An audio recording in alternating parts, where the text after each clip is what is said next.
And some of you who have joined our masterclasses in the past, all right, would have a masterclass today focusing on the HR analytics role, that's the HR analyst, and also focus on the Scrum Master, all right? And then when we look at these two roles, I'll take questions from you, we'd call it a day, and give or take within the next 1 hour, would have an amazing conversation. So rather than a practical session, today is more of a Q&A, a discussion session, and I would love to hear from all of you. Focusing, like I mentioned earlier, would focus on the HR analyst role and then the Scrum Master role.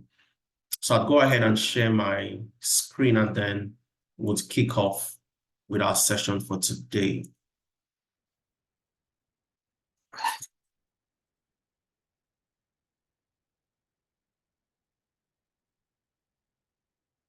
All right. Please, if you can see my screen, you can see my slide, just type in a yes into the chat so I know that we are good to go. Just type in a yes if you can see my slide. Fantastic. Thanks, Oluwasegun and Jane. Again, once more, before we commence, I'd like to know where you're joining us from. Just type it into the chat. I'm joining from Lagos, Nigeria. I'm joining from London, United Kingdom. Just type in your location. All right, Abuja FCT. Absolutely fantastic. Oyo, Morakinyo, good to have you on the call. Oluwasegun is joining us from Canada, Lagos, Nigeria, Essex. James is joining us from Lisbon, Portugal. Good to have you once more. James, Plymouth, UK. Fantastic. Okay, now let's get started, okay? Like I said, today's session is straight to the point, brief. Nairobi, Kenya, George. I think, George, we've had you in our previous masterclass, and it's good to have you join us again once more. All right? Now, we're looking at two key roles for today's session, and that's the HR analyst role and then the Scrum Master role.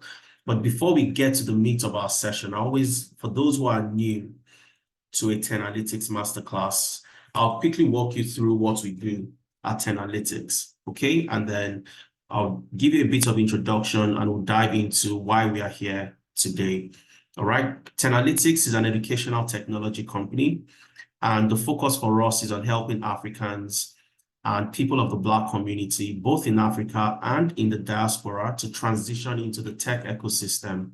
And we do this by lowering the entry barrier, providing you with premium tech-related training programs to help you get into the space as easily as possible, all right?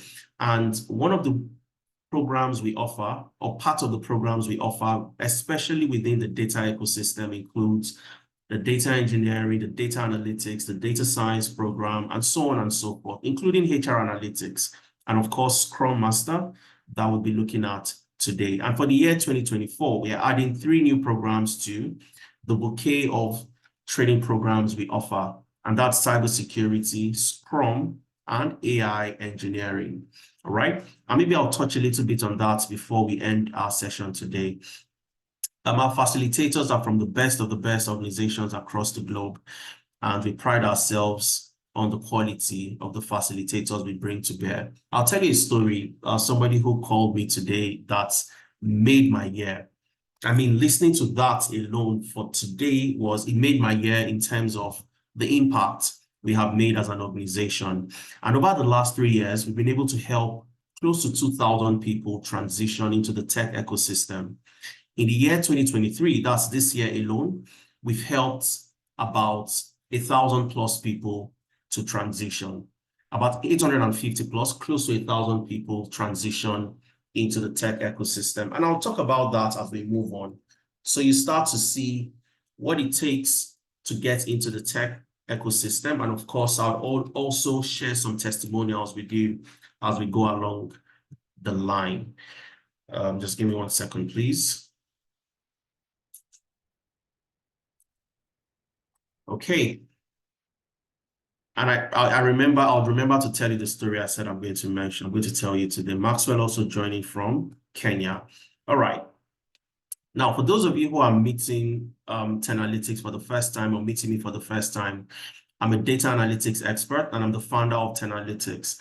I've had close to a decade years of experience across different sectors. I've worked as a data science consultant for companies in the UK and in the US. And I've also worked across 5 different sectors. And the focus for me over the years has been to help organizations make sense of the data that they have. All right. And I've done that for the last 10 years.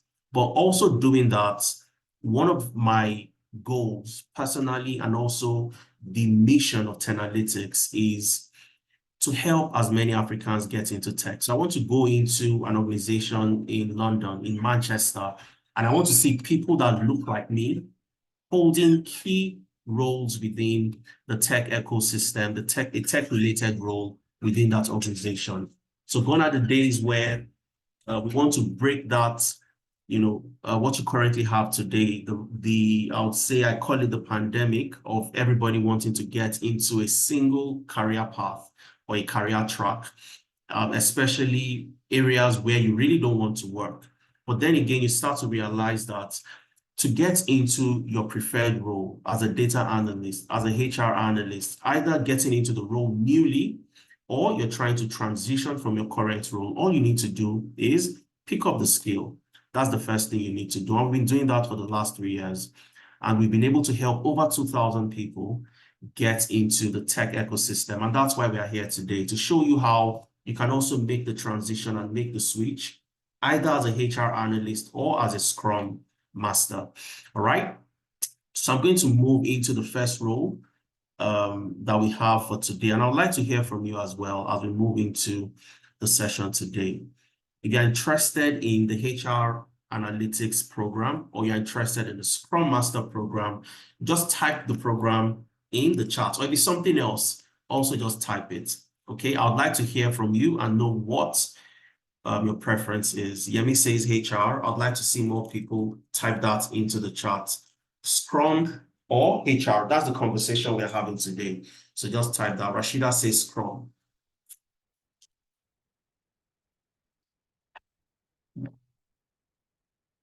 HR, Scrum. Gary says data analytics. Gary, good to have you join us again. Steph says HR. Okay, I'd like to get more feedback. Olajumoke says HR as well. Okay, HR, Scrum, HR, Scrum, HR, Scrum, right? Now let's talk a little bit about the HR role, the HR analytics role. A lot of people really don't know that data analytics has several derivatives. Okay, data analytics itself has several derivatives. Now, the first thing you start to realize is as a data analyst, you are more general. All right, you are more general in the sense that you can work with several types of data. You're not going to be focused on a specific type of data or on a specific industry or within a specific function. Okay, as a data analyst, you can work with project-related data, you can work with sales-related data, you can work with health-related data, you can work on social projects, and so on and so forth. And that's because you will not have any limitation to the type of data you can work with as a data analyst. And I think that's the beauty. And I'll give you a bit of my own background. As a data analyst, I've worked in energy in the past, power industry to be specific. I've worked in financial services. I've worked in automobile while in the UK. I've worked in educational technology, and I've also worked in sports. All right. And you start to see that you work with different types of data, but people ask the question that how do you transition or how do you move into all these different sectors as a data analyst? Really, and the answer is very simple. Now, there is something called domain knowledge. Domain. Okay, so the domain knowledge or domain expertise is simply the first thing you need to have. The first thing you need to have in any sector or in any industry for you to make reasonable recommendations. okay? And for anybody within the data space, you'd find out that looking at a common framework that is used within the data space in solving projects, which is the CRISP DM framework, CRISP DM, and I'll tell you what CRISP DM means. And I'm just building a background and context into what we are going into, all right? CRISP DM. CRISP DM simply means cross, CR is cross, I is for industry, okay? So cross industry, S is for standard, cross industry standard process. P is for process, pardon my handwriting. D is for data, and M is for mining, all right? So what is CRISP DM if you're asked the question? It simply means cross industry standard process for data mining. The CRISP DM framework is a framework that you use across different industries. It doesn't matter if you're in energy, it doesn't matter if you're in finance, it doesn't matter if you're in logistics and supply chain, it doesn't matter the industry. If you're solving a data-related problem, you deploy the cross-industry standard process for data mining. All right? Now, looking at the CRISP DM framework itself, it has 6 different phases. The framework has 6 phases, but the first phase, which I dare say is the most important phase, is called business understanding. Business understanding.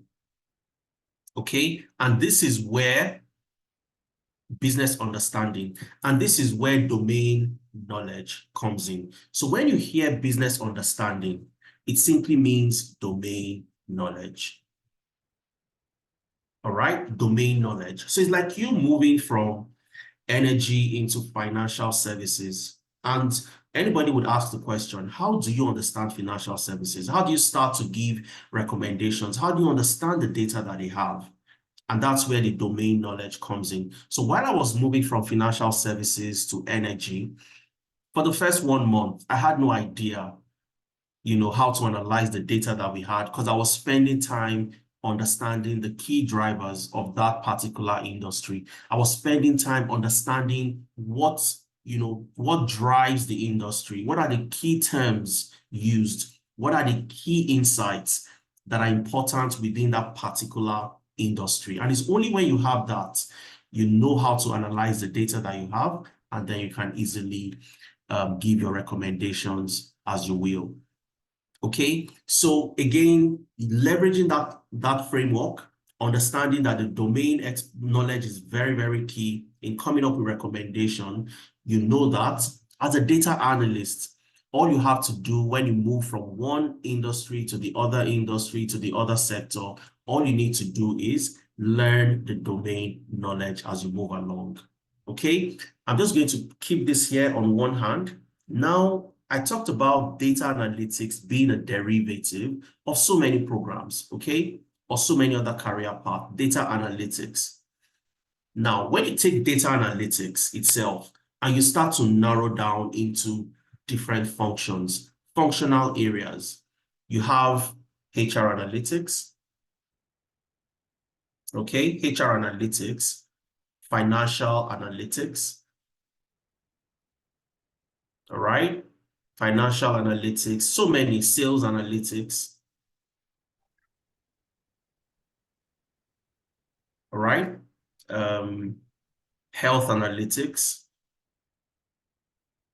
and so many other areas. You can break them down into so many areas. And that's simply looking at it from a functional or a function-specific, focus. Rather than looking at data analytics broadly, you are looking at it in a functional, specific, focused area. So you look at HR analytics as a derivative of data analytics. You look at financial analytics as a derivative of data analytics. Same with sales analytics, health analytics, and so many other areas. We've had our data analytics participant get jobs as benefits analyst with the NHS, as pathology data analyst, and so many other areas you'd find in that regard. Now, when you take HR analytics as a specific area from data analytics, this is the focus for us today. So when people talk about data analytics, and I'll tell you why sometimes it's a bit,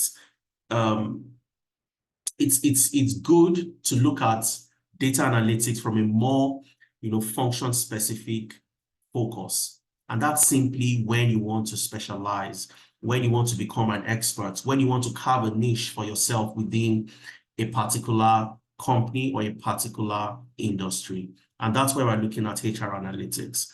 And would also come back to the Scrum. But I thought it was important that we had this context because people struggle to understand, okay, where did HR analytics come from? Or how is HR analytics even important as a career path? I'm familiar with data analytics, but I have no idea of what HR analytics is all about. And this is simply HR analytics as a derivative of data analytics. And we'll take it a step further as we move on into the slide. Okay, now, looking at the programs we offer at Analytics, there are key reasons why we selected the programs. Every single program we offer, from our data analytics program all the way down to our AI engineering. And what did we look at? We looked at 3 key criteria. And the criteria stems from the fact that you can't learn everything. The tech ecosystem is very broad. Right, sorry about that. I'm just going to mute everybody so that we don't have distractions anymore. Okay, I can see that the chat is buzzing a whole lot. I'm just going to check if we have questions. I'm not sure we have any questions from the chat. All right, if you have questions, please feel free, drop it in the chat and I'll be very happy to answer. So we have three key criteria to selecting all the programs that we offer. All right, and number 1 criteria stems from the fact that you can't learn everything. Tech is very broad. So you want to learn specific areas in tech, you have to narrow down the focus and be more strategic about making the transition or making the switch. So can I learn a program that is easy to understand? Meaning that I don't have to spend another 1 year as if I were doing a master's program, or I don't have to spend 2 years. I want to learn something within a few months and I can start to extract value from that program. And that's where we have the very first criteria, which is ease of learning. So can I learn this program easily and then make the transition? So if I can learn a program in 3 months, if I can learn a program in 4 months, fantastic. I can get the skill and I can easily start to apply to jobs and get a job, extract value, and all the investments of time and money that I've spent learning that program, I can start extracting value almost immediately, okay? Second criteria is ease of transitioning and getting a job. So if I've learned this skill, can I get jobs? Are there jobs available within this space? Yes or no? So that's the second criteria we looked at. And the last criteria is I've learned for 4 months or I've learned for 3 months.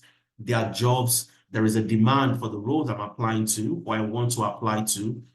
Are there commensurate remuneration given the job I'll be doing and the value I'll be adding to that organization? And of course, you have high and rewarding salaries. So we looked at these three criteria and also looking at key reports that shows the demand of jobs and where the jobs would be in the next 5 to 10 years.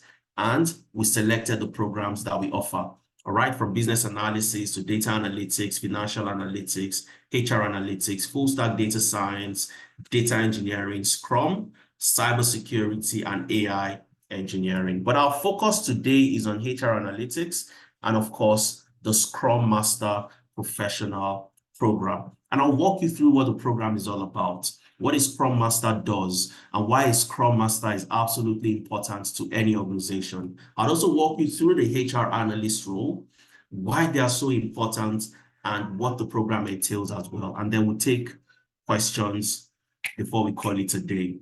All right?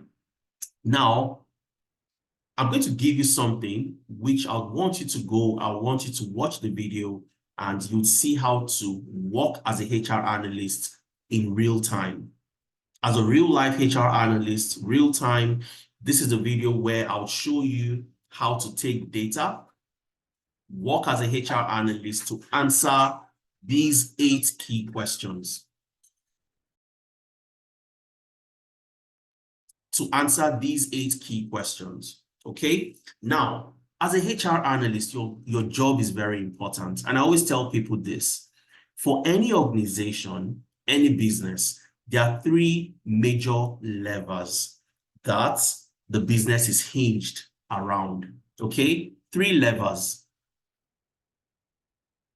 And the first lever is what? People. The second lever is what? Processes.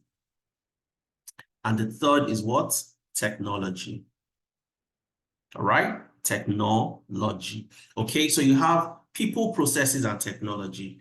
Now, the people would implement any process, optimize the process, and ensure that the process works. The people would also ensure that they drive the technology. They would be the ones to utilize the technology, drive the technology to ensure that the business grows and meets its own growth objectives and growth potentials, and so on and so forth. So the people forms a very important part in or a very important lever in moving the business and ensuring that the business achieves what it's meant to achieve. All right.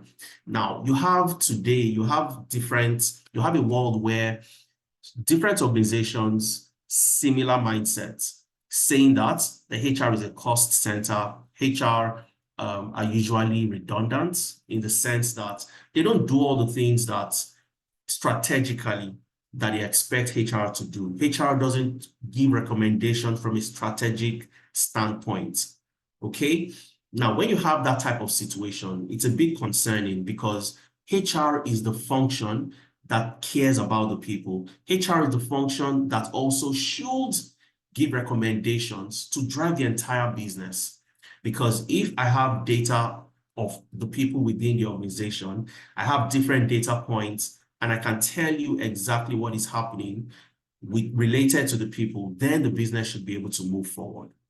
Okay, and that's why for any HR professional or for anybody who wants to move into a HR function in the future, you must have your HR skills and then data analytics skills. So the combination of the HR skills and the data analytics skills gives you HR analytics. And HR analytics simply revolves around making sense of the people-related data. People-related data. So now when a company hires, or for anybody who has applied to a job, the job is posted somewhere. It's posted on LinkedIn, it's posted on the different job boards, Indeed, read.co.uk, and so many other job boards. All right? Candidates would apply to that job. Those candidates would then go through a recruitment process that involves so many moving parts. And at the end of the day, maybe 1 or 2 new employees are eventually brought into the organization. Okay, so at the point of advertising, HR would have created data points. So which particular source gave us the highest number of candidates? That's number 1. All right, when people start to apply and you have to weed out some people based on certain criteria you've set, you have created another data point. When you eventually get them hired into the organization, you've created another data point. At the point where you start to get more information from those employees, how long they've stayed, their performance, who performs the best. So if you ever decided to understand where your best employees come from, or the employees that perform the best, where do they come from? How were they hired? You can start to answer that question because you put out job adverts on different platforms. You got employees based on different criteria from those platforms. You were able to filter employees out during the process. You interviewed and eventually you brought them into the organization. Some of them would stay, some would leave. All right. Some would perform well, some would perform poorly. But if you need to optimize that talent pipeline, your talent sourcing pipeline, you need to start to look at key questions. For example, where do we get the best employees? So you get the data from all the employees you've hired over the last 3 years or last 5 years, and you start to do your analysis using tools like Excel, like Power BI, Tableau, SQL, and so on and so forth. And you start to see a pattern that employees that come from a particular source, maybe it could be your website or it could be LinkedIn, tends to perform better than other employees from different sources. You start to drill down a little bit to see, for these employees that come from LinkedIn, where did they graduate from? All right, who is their previous employer? You start to ask these key questions and you start to get that from the data that you have gathered over that period of the recruitment process. Now, only somebody that is data focused can think about these questions and can also put in the processes that will get that data during the recruitment process. And that's the HR analyst. Okay, that is the HR analyst, ensuring that you can give recommendations based on the people-related data that you have to give those recommendations to the company for them to take strategic decisions to grow the business from a people perspective. All right, so I created a case study for you, and I'm going to share this slide at the end of today's session. You have 8 key questions that I want you to answer, and this is based on absenteeism. Absenteeism is a major challenge for organizations, especially now that we find ourselves in an era where you have hybrid work, you have remote work. How do you track that employees are online, employees are actually doing work? And if you have employees have to come into the office physically, how do you also track their attendance? Okay, so when employees are absent, how does it affect performance? How does it affect the morale of other employees within the organization? So it becomes a very important aspect to deal with within the business. And it is a people-related challenge. All right, so how do you tackle absenteeism? So I created a case study for you with 8 questions. How many employees are in the organization? What is the total absence days, total absence hours, the average age of all the employees, and which month has the highest employee absence? So in answering these questions, you start to extract meaningful insights that can tell you a story of what is happening with relation to absenteeism within the organization. So if we are ever going to reduce absenteeism, we want to reduce it from a data-driven approach or a data-driven perspective. All right, which days of the week has the highest employee absence? What is the major reason for absence? And then what age group represents the highest absence hours? So I have the data. The data is also embedded on the slide. You have the video, which is a short video for you to watch, and you'll see how we get this done as HR analysts. So it's a real life case study where you can also do the same thing I did in this video. I'll share the video with you. You watch it and also try to replicate all the things I'll be showing you. At the end of the day, we have something that looks like this. Okay, we have something that looks like this. And I just want to ask one question before I move away from this particular slide.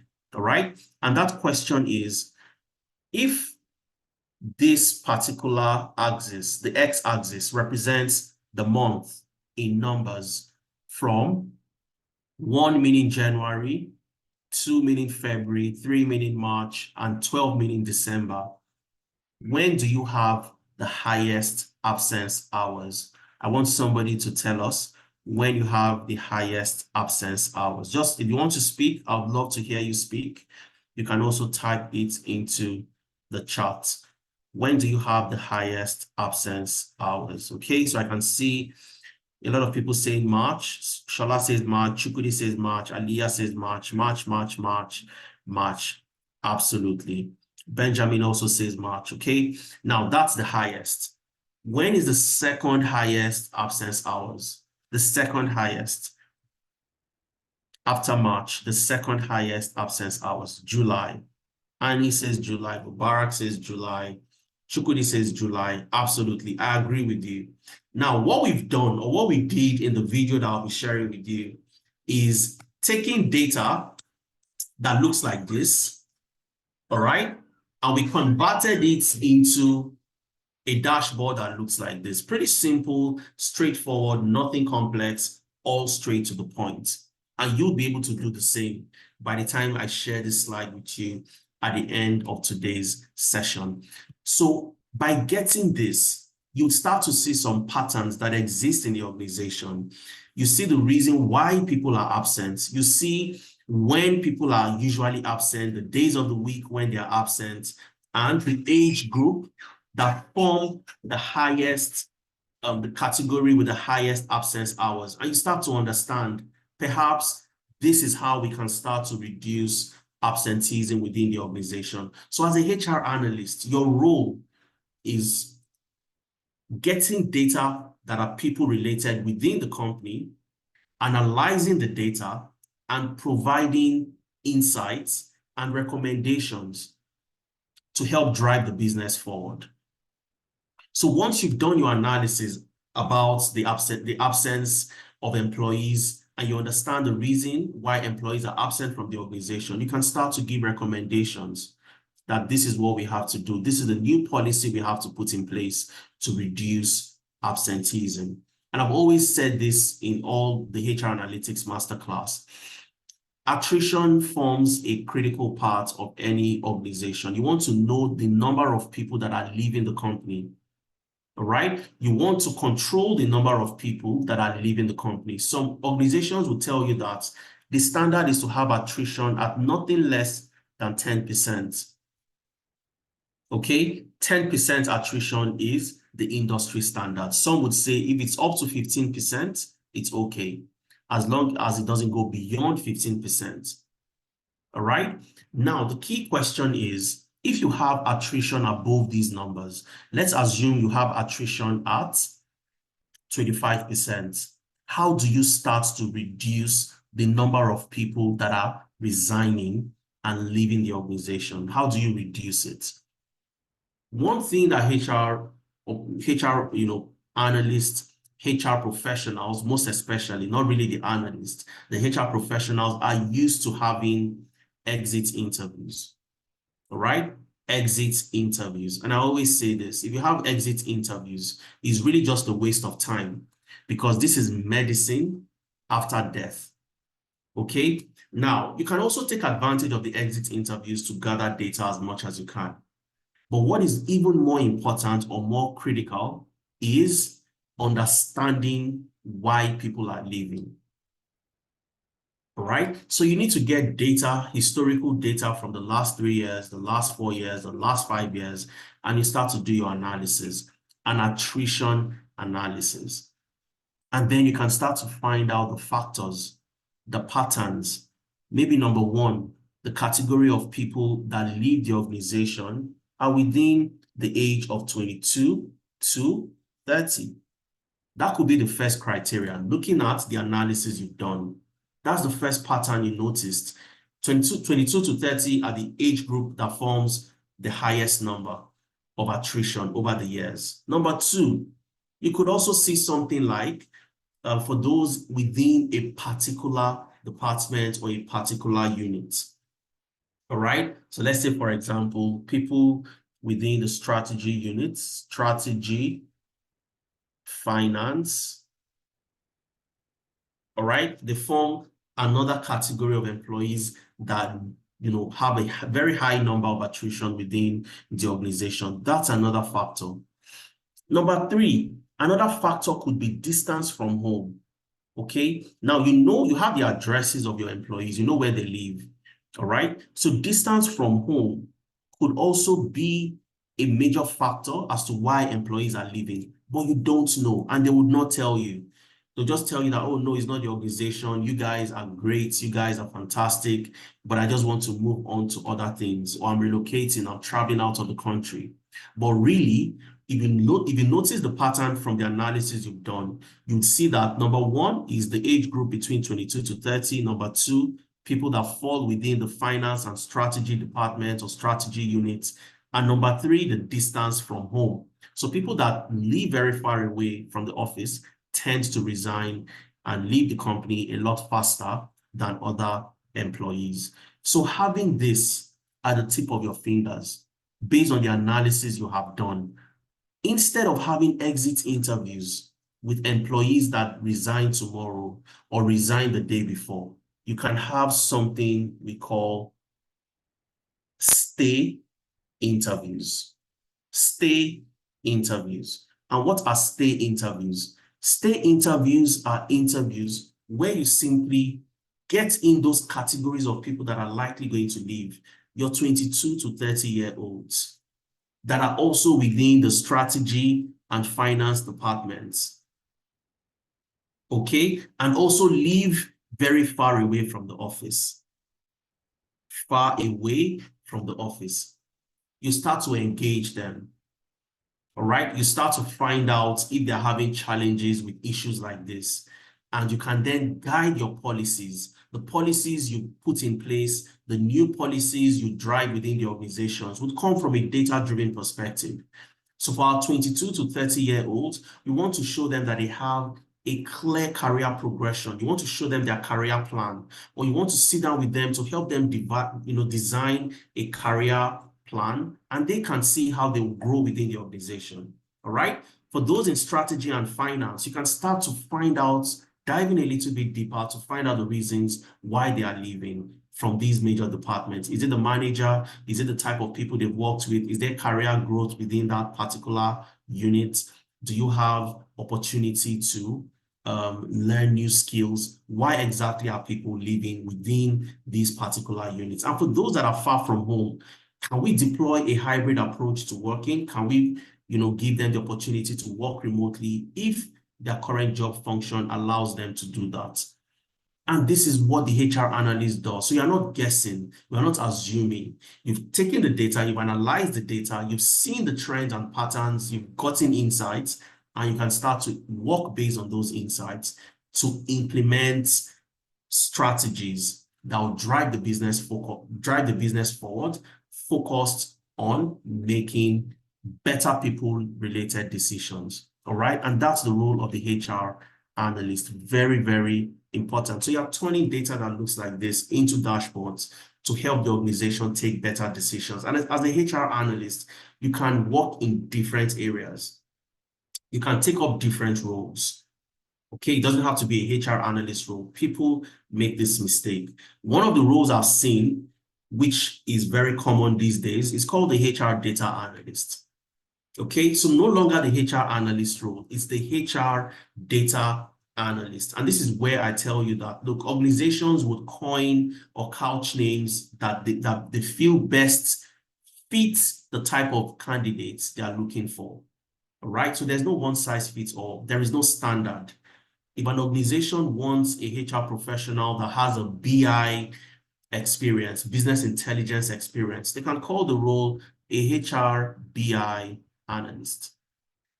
Okay, so there is no regulation guiding the way job roles are coined. And that's why it's important that you understand that there are diverse roles you can get into when you learn HR analytics. And part of the things we do, would work with you to help you refine and see those areas and show you how to do job matching. Okay, so how do you match your current skills to the job you're trying to apply to, irrespective of the job role? So you have roles like HR data analyst, talent acquisition analyst. All right, so for a talent acquisition analyst, it's narrowed down a little bit further into your analysis will be focused on talent acquisition, so your talent sourcing, your talent management, and so many other areas within the talent acquisition space. Diversion and inclusion analyst, HR analytics consultant, performance management analyst. And the performance management analyst focuses on what? Performance of the organization vis-a-vis the performance of employees. So how do you distill the overall organization performance to the employees? How do you come up with the KPIs and the metrics? Okay, the KPIs and the metrics that you need to focus on, because once the employees perform well, the company would perform well. So what are the KPIs that are important for growth of the employees within the organization or for delivery on their role to ensure that the company performs better as well? Compensation analyst, workforce planning analyst, and so on and so forth. We can keep going on different areas within the HR analytics value chain. All right. And all you need to do for a HR analyst, the key skills you need to learn. Remember, I said that HR analytics is a combination of two key roles, the HR function, okay, plus data analytics. So you need to understand what talent management is. You need to understand what attrition is. You need to understand what succession planning, what are the key HR metrics you need to look out for, and all the different HR terminologies within the organization, within the context of that organization. And then you need data analytics skills. All right? Because you need to know how to use tools like Excel, like Power BI, like SQL, Tableau, and so many other tools that are data analytics related to help you analyze the data that you have gotten within the HR space. Okay? And that's who the HR analyst is. And as a HR analyst, you are data-driven. You are also analyzing people data and ensuring that you give recommendations that are strategic to the organization to help the business grow. And the HR analyst commands absolutely fantastic salaries across the major economies. In the UK, about £32,500. In Canada, about 71,000 Canadian dollars. And in the US, about 62,000 US dollars. And what do you need to learn? Because this is where people get confused. And there was a lady who was trying to move into the HR function, and she was a bit into the HR analytics space, and she was a bit concerned that, look, this is not a role I've seen as, not everybody talks about this role. I hear a lot about data analytics. I hear a lot about business analysis and so on and so forth. So I'm a bit skeptical. Do I learn HR analytics? And she had no experience. She was just doing her master's in HR, okay, HR management. That was her master's. And I told her that, look, going to Canada and having the skills as a HR analyst, you can use all the tools like Excel, Power BI, SQL. You have very good understanding of these skills. Trust me, you get to be within a market that demands for this particular role. And in less than 2 months after she completed the program, moving from Nigeria to Canada, she was able to land the job as a HR analyst. And I'll share her, testimonial with you guys before we wrap up today. All right. What does it take for you to learn or get into HR analytics? Number one is problem solving. Of course, this is a key fundamental aspect of a data analyst. Your role is to solve problems. So you need to know how to define problems. You need to know how to get to the root causes of problems by learning different techniques that are problem solving related. Okay, from the McKinsey model to using the 5 whys to get into the root cause of problems, understanding the CRISP-DM framework that I also recommended the other time. Exactly what made me leave my last job, distance. Okay, so Oge was saying that. Thanks for sharing, Oge. We have people insights manager. There are so many people analysts, people insights analysts, and so on and so forth. All right. So problem solving becomes very important because you need to understand the problem you're solving, and you also need to know how to get to the root causes of problems. You need to know how to define the problem that you are solving, and even know how to select the right type of tools to deploy and the right type of techniques to also deploy to solving the problem. And it all comes from your problem solving understanding. All right. And then you move on to Microsoft Excel. And Excel is that tool, fantastic entry into the world of data analytics.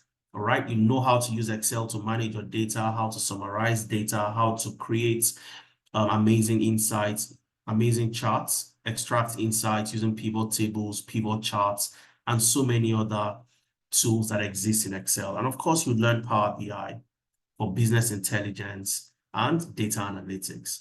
All right. So there are a lot of things that Power BI would do that Excel cannot do in terms of automation, in terms of multiple data sources you can connect to. You have a HRIS system in the organization.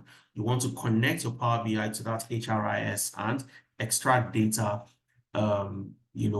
real time, and do your analysis, publish the reports, and make it available to all stakeholders. You can do that using Power BI easily. And of course, you can't be in a data role without the understanding and knowledge of SQL, structured query language. For anybody in data, anybody that works with data, you don't have SQL, you are really just joking. You haven't gotten started. So SQL, structured query language, is the language that helps you interact with databases. Organizations would have their data in a database. Even if you have a HRIS, the HRIS backend would have a database where you can extract your data. Maybe you extract the data as an Excel, or you extract the data and you store the data in a database, and then you can start to analyze the data from that database. But you would work with a database. You should understand how to use SQL to extract insights from data and to also interact with the database. You'd learn HR analytics and performance evaluation. So you do a little bit of performance management as a HR analyst or as a HR analytics professional learning with us. You'd understand the right type of metrics to look at, how to come up with those KPIs in the job descriptions, and at the end of the day, you are also able to measure if employees have met that particular KPI, to what threshold, and so on and so forth. And of course, it's always vis-a-vis the organization performance, because the organization cannot perform in isolation of the employees. Very important. HR metrics and life cycle. So you understand the different metrics within the HR ecosystem that are important within the different HR related areas, from talent management to succession planning, and so on and so forth. You learn how to create dashboards and how to perform HR related analysis within the organization. All right. So as a data analyst, where you're going to work on sales data, you're going to work on project data, you're going to work on organization data, and so on and so forth. You even work on HR data as a data analyst. But this time around, you are not a data analyst, you are a HR analyst, and your focus is on HR related data. Okay, so all the different types of metrics that you would know how to deploy in creating your own dashboards and performing your own analysis, the data analyst would have little or no knowledge in that particular area. And that's where you have the advantage over just a generalist, or over somebody who also has the similar skills that you have.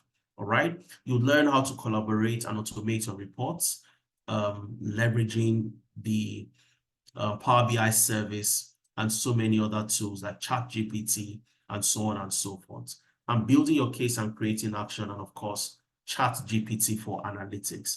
Building your case and creating action as a HR analyst is where you start to show your organization that you have the skill. You join them as just a HR analyst, but now you are moving from just a HR analyst to a HR analyst that can give strategic decisions related to the HR space within the organization. All right. So during meetings, you stand up and you make a case for yourself. You've always done your presentations during your monthly performance reviews, and all you do is just to read out something. But this time around, you're not just going to read out something during that meeting. You would present your dashboard, you will walk them through what you've done, and they would start to see the value that you bring. And by doing this, a gentleman got the role of the head of HR in that organization, because he got into the organization. He rose to the ranks of assistant manager. And the company, the head of HR resigned, and they needed a new head of HR, but they wanted somebody that had analytics skills, HR analytics skills. Okay. They put out an advert for both external and internal candidates, and he applied. Interestingly, the dashboard he presented during the recruitment, one of the stages of the recruitment that involved a case study presentation, his dashboard was absolutely phenomenal. better than every other, presentation made. And that was how we got the role of head of HR within that organization. All right. So these are the skills from 1 to 10 that you need to understand or you need to know to get into HR analytics. And ChatGPT becomes very important because you can't talk about data today without bringing in large language models, generative AI like ChatGPT. Okay, we interfaced with a gentleman who recruits for one of the largest medical consulting companies in the UK, and he said he's a Nigerian, interestingly, and he said that whenever he's recruiting these days, he doesn't look for somebody that has all the technical skill. Yes, you have the technical skill, but I also want to know that you know how to use ChatGPT. All right, because if you know how to do that, you know how to write your prompts, your prompt engineering is absolutely phenomenal, then you can do a whole lot more from the value of the skills that you have. Okay, so how long does it take you to get into HR analytics? 4 months, 3 months project-based classes, and then 1 month internship. So your classes are project-based, and I'll show you some of the projects. A real class that started in November, and you see what they are doing. 3 months project-based classes, 1 month internship. So the internship is going to be a collaboration with both the data analyst and the data engineer. And let me walk you through what the project would look like. The project involves web scraping of the major job boards across the globe.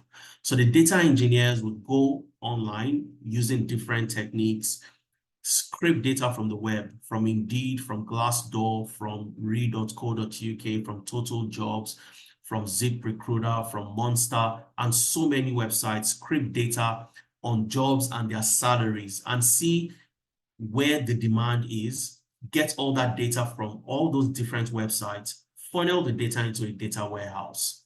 All right. You as the HR analyst will then get that data and analyze the data to give a report on the jobs with the highest demand, the jobs with the highest average salaries, and so on and so forth. Okay, so when you hear us talk about analysis that we've done within the space, that shows where the work would be, where the jobs would move to in the future.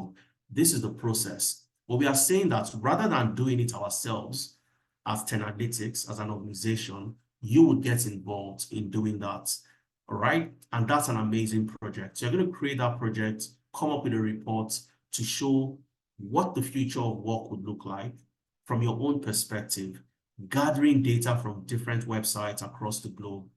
The data engineers will be responsible for the data gathering, putting it in a data warehouse, and you as the HR analyst will be involved in doing what? Analyzing the data, extracting insights, and coming up with a report. And that's what you do for 1 month.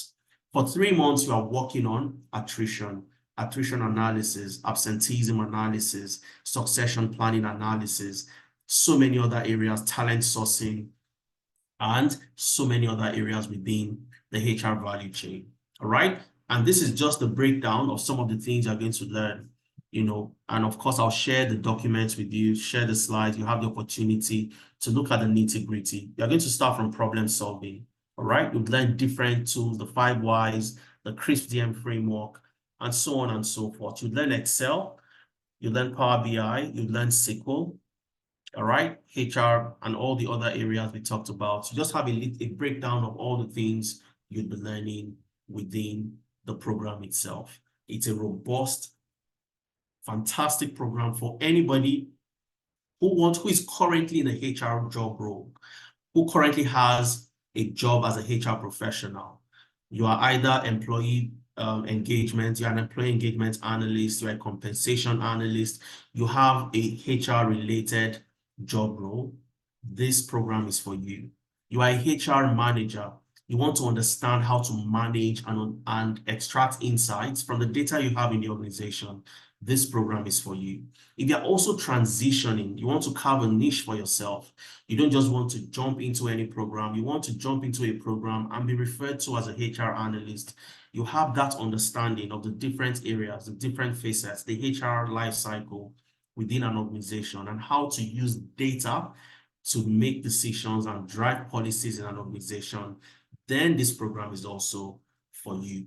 And that's what the HR analytics program entails. And like I said, I'll show you the project in the real classroom going on now for those that started in November, what they've been able to do, where they are, and so on and so forth. The program, like I mentioned already, it's a 4-month learning journey, 3 months project-based classes. At the end of your classes, you have a capstone project. You work on that capstone project, which sort of tests your knowledge on all the areas you've learned for 2 weeks, and then you join the virtual internship. The internship is a fantastic opportunity for you to put your hands in the real work and get things done. And classes are on Saturdays. You don't have a live class on Sunday, and that's the beauty and the flexibility of the program itself.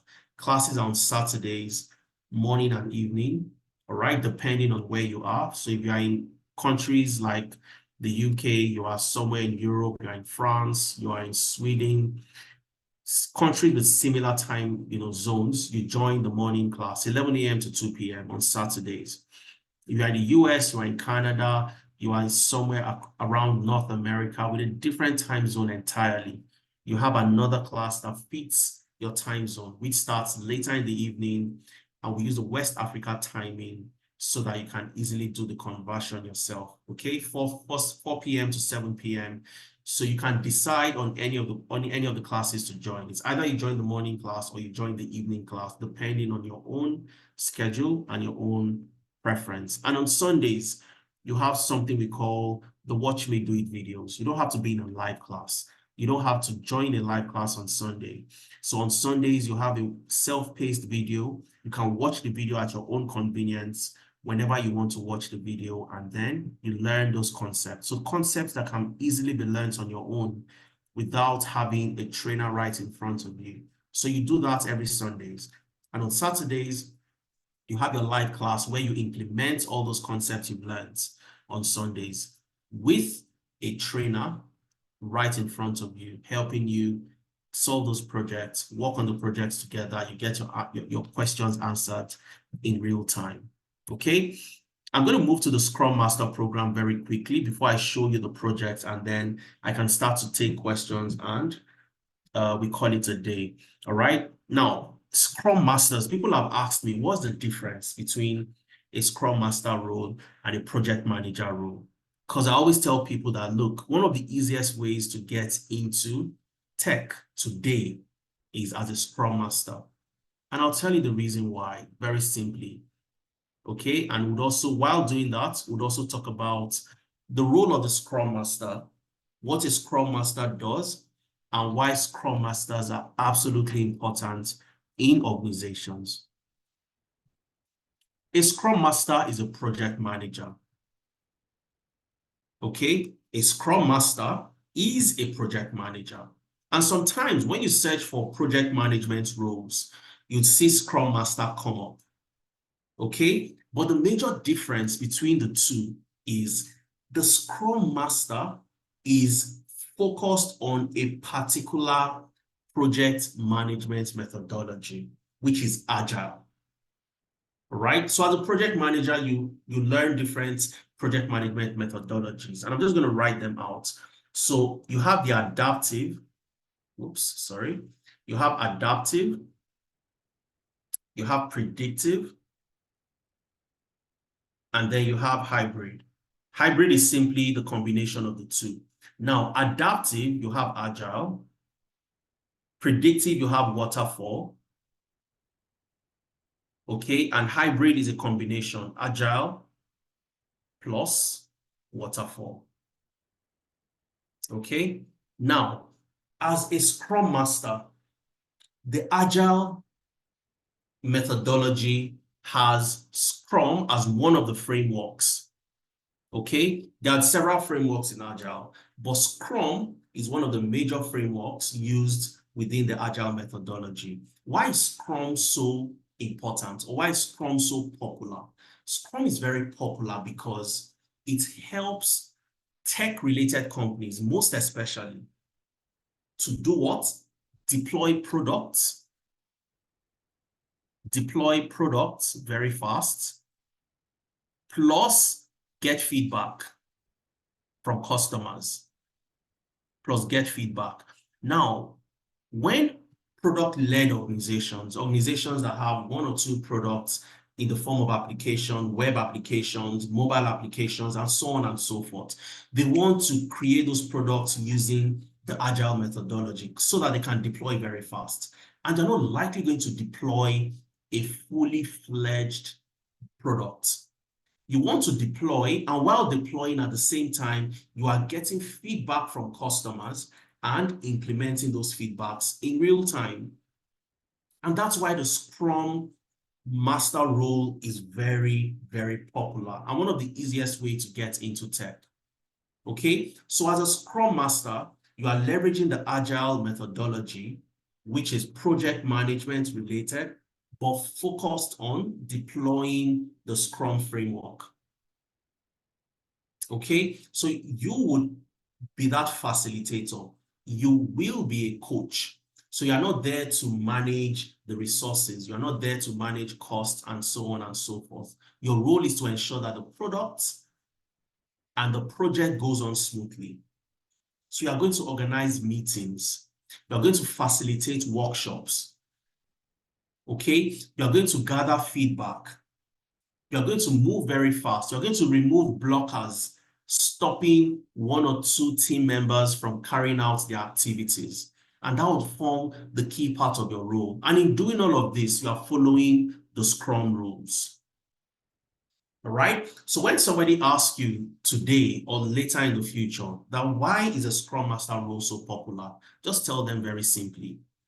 As a project manager, just like the HR analyst, or I beg your pardon, we talked about HR analyst being a derivative of data analytics, correct? The Scrum Master role is a derivative of project management. So you are more focused and more tailored to a specific area. And that's why they call it the Scrum Master. So you're expected to understand the Scrum rules, the Scrum method, the Scrum framework, sprint planning, how to ensure that you understand, the Scrum artifacts and so on and so forth. And you leverage major project management tools like Jira, Trello for collaboration. Sometimes you'll see Confluence as well for collaboration within the team, Confluence. All right, so that's the Scrum Master role. The Scrum Master is a facilitator. The Scrum Master is a coach that ensures the Scrum Master would organize those workshops, organize those meetings, organize those, the Scrum ceremonies generally, and ensure that all the different teams, including the product owner and the different teams working on that project, has everything going on smoothly. Okay, and that's the role of the Scrum Master.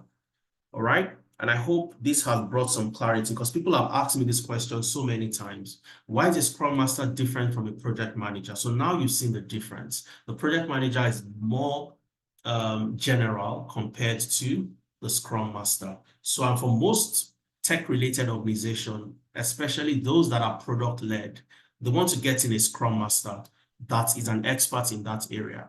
And Scrum Masters command absolutely ridiculous amounts as salaries. Even myself personally, I'm always very surprised because as a Scrum Master, you're not doing things that are so technical, but at the same time, you are earning sometimes even more than people that do the more technical role. All right. In the UK, for example, you have about 52,500 pounds per annum on the average. In Canada, about 74,000 Canadian dollars. And in the US, about 85,000 US dollars. And you have 6 key areas, or let me say 5 key areas. The 6th one is the preparation for the exam. And I want to talk about this. I'm going to talk about that a little bit when I move into this. So you're going to start with introduction to Scrum. You learn about the Scrum team, the team composition, the Scrum artifacts, also focusing on the product backlog itself. All right. You understand who the product owner is, and so on and so forth. Okay, you'd learn increments, you'd learn the sprint backlogs and all the Scrum events that needs to happen, that needs to take place within the Scrum ceremonies, the Scrum events that needs to happen as a Scrum Master. How do you effectively manage a project and teams to ensure that you are able to run the project smoothly and deploy whatever product the company is building or working on. Okay, you need to also have understanding of the software development lifecycle, because most of the time you're working on those type of products and applications. So how does a software start from the point of the planning, the design, and implementation, deployment, maintenance, and so on and so forth. Part of the things you learn. You learn the Nexus skills Scrum, which is Scrum on a larger scale. So here you're not going to be managing just a few team members deploying a project. You'd manage multiple teams and multiple projects, all right? And one thing we'd also do, because Scrum is one of that interesting area where you'd see most of the job requirements requesting for a Scrum Master certification. All right, and that's because this is an area that is a bit, like I said earlier, it's a bit more focused on just the Scrum framework. So they want to know that, yes, you are good with all these skills, and you also have that Scrum. They don't specify which particular one. There are so many different certification, but one of the most common one is the PSM, the Professional Scrum Master examination. So we also work with you to help you prepare for this program. All right. Now, one of the things we've done with the Scrum Master program, which is a new program we are implementing, but one of the things you see in the curriculum is it's a lot more comprehensive. And for us at Analytics, we are more project focused, not theory or theoretical, facilitation and teaching. Now, if you go to so many other platforms and you search for the Scrum Master program, you'd see 1 week and at the maximum 2 weeks training for the Scrum Master. And that's 100% theory. So yes, you're going to learn, you'd cram and you'd read and cram all the things you need to cram, and you go write an examination and pass. Yes, you will pass. The exam is not that difficult. You pass the exam easily. However, do you really have the skill to implement on projects? And that's where Analytics is different.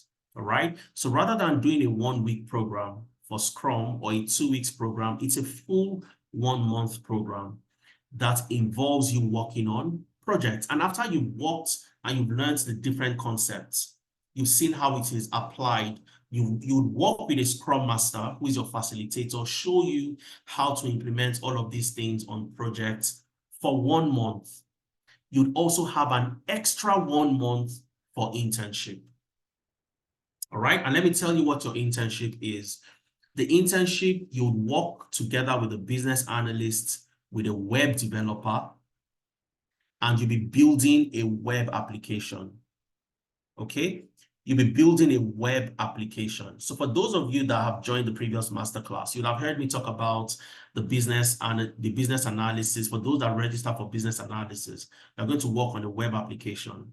You'll have a real software developer. The software developer will build the application, implementing features that you will recommend based on your business requirement document. Now, you as a Scrum Master would be a part of that project, ensuring that that product, the web application, is designed and it is deployed and delivered smoothly without any issues.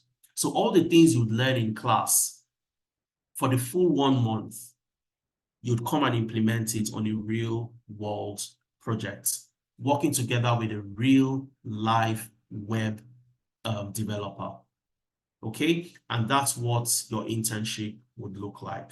Okay, you'd learn how to use Jira for project tracking your deliverables and so on and so forth. And then you'd learn how to use Trello for also collaboration as well within the team. Okay, I'm just quickly going to show you what the nitty-gritty in terms of the specifics of what you learn, and then I'll show you the project and I'll take questions and we call it a day. I can see so many questions. Working as a junior data analyst, a Scrum Master add value to my skill set? I wouldn't really say so, Victor, but it's a good skill to have if you want to transition into that role.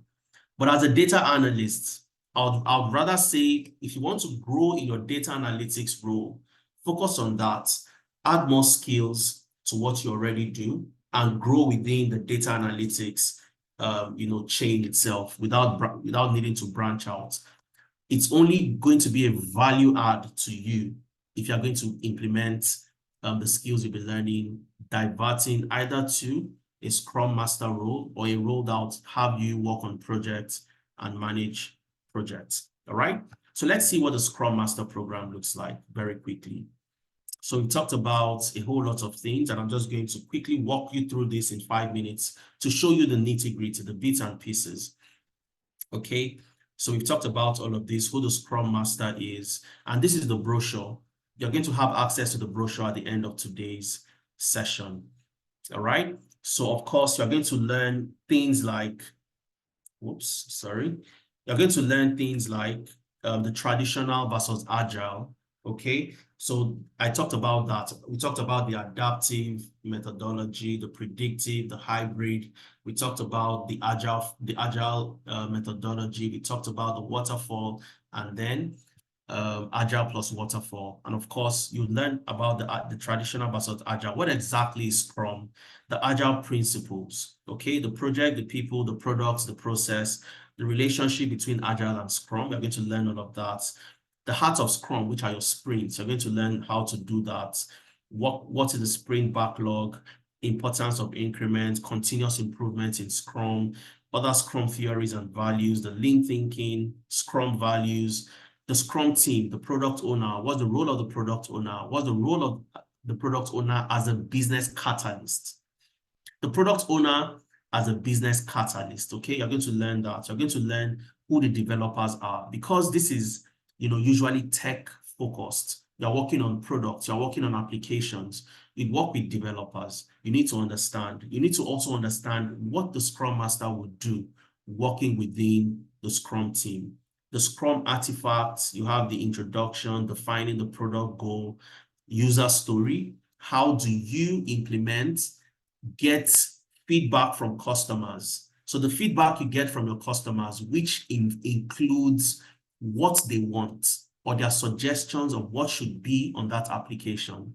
Those are your user stories. So you learn about the user stories, ordering the product backlog and sizing the backlog items and all of these things. You're going to learn all of that. The Scrum artifacts increments, the sprint backlog, the Scrum events from sprint planning, the sprint itself to daily Scrum. All right. Even for us at Analytics, we implement the agile methodology. All right. We have daily Scrum meetings where we have to work on a particular project and so on and so forth. Okay. What else? The Nexus skills. Of course, like I said, this is where you look at the framework and how you can expand your role as a Scrum Master on a larger scale eventually. Okay, you're going to learn Jira, you're going to learn Trello. It's for 2 full months, 1 month internship you get the experience implementing all the things you've learned in class. We're going to get you ready for your first job as a Scrum Master. So you're not getting into the job because you have a certificate.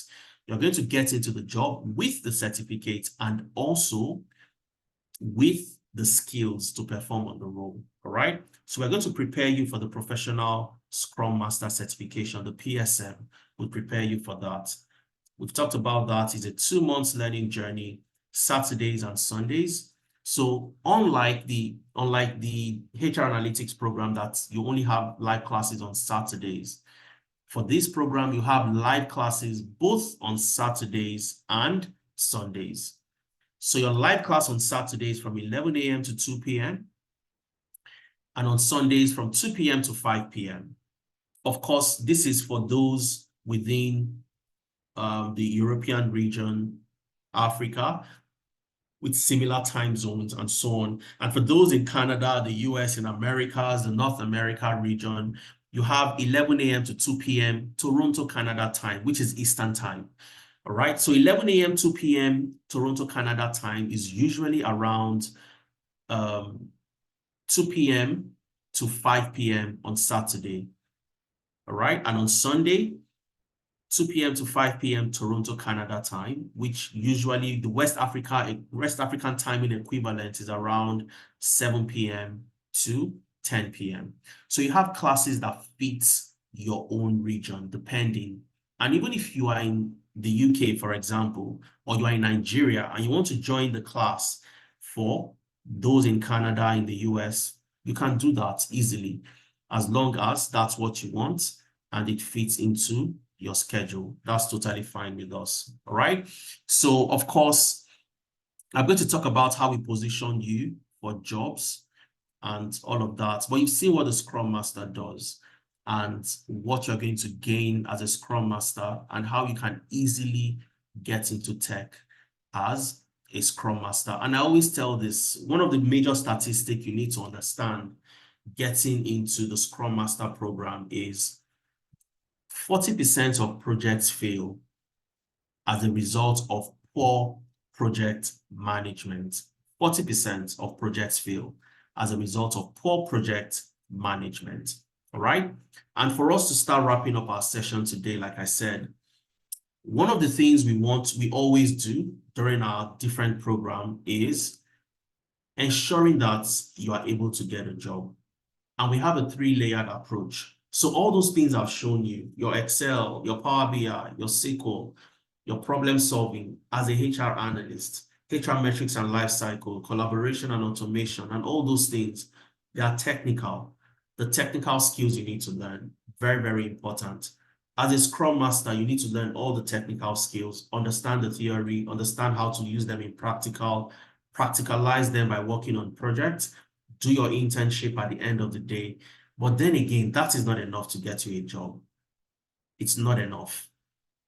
Okay? It is 100% not enough. And that's the reason why people struggle to also get jobs. I've interacted with so many people from different regions. And one of the major reasons why they don't get jobs is because they don't have the skills to get a job. It is beyond how good you are with Excel. It's beyond how excellent you are as a Scrum Master. Excellence will not get you the job because there are just as many excellent people as you are. So how do you separate yourself from the pack? And that's where we have our 3-layered approach to help you do that. All right, it's a 3-layered approach to help you do that. The first layer to help you get the job is, we call it the level 1, your CV. You need to have a fantastic CV, a good representation of yourself in paper format. You need to be able to beat the ATS system, the applicant tracking system. And this is the tool that recruiters use to do their job matching and keyword matching. And last week we did, that was last week, Sunday, if I'm correct, we had a session where we did a job match and we saw something very, very important. The job description, and I'm just going to explain how this is important. The job description, all right, the job description had a particular tool that they wanted called Postgres. All right. Now, the CV we used to match the job. So you have a job that wants to hire a data scientist, and one of the tools they want the data scientist to have is what? Postgres. All right. Now, the CV had Postgres SQL. My question to you guys, and I want you to tell me, Postgres and Postgres SQL, are they the same? Yes or no? Are they the same? Yes or no?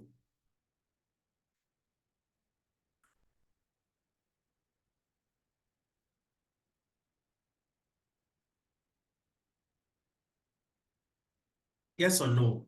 Jerry says yes. I have one yes. Bright says yes. I have another yes. Okay, most of you are saying no, but Said also says yes. I have another yes. All right, let me get to hear more. Okay, Mute says no. Hotland says no, but they're totally the same. Looking at the context of the job description, all right? Within the context of the job description, they are 100% the same. And Postgres SQL is simply a database management system, all right? Now, the job description wanted somebody with a skill, SQL skills, that understood how to use Postgres as a database management system And on the CV, there was PostgreSQL. But when we did a match, the match gave us no skill, that you don't have the skill. Now, guess what? When you apply to this job, happy that you have PostgreSQL on your CV and the job wants you to have Postgre. You're happy that you meet that particular criteria. But guess what? Once it goes through the ATS system and there's a keyword match, it doesn't go.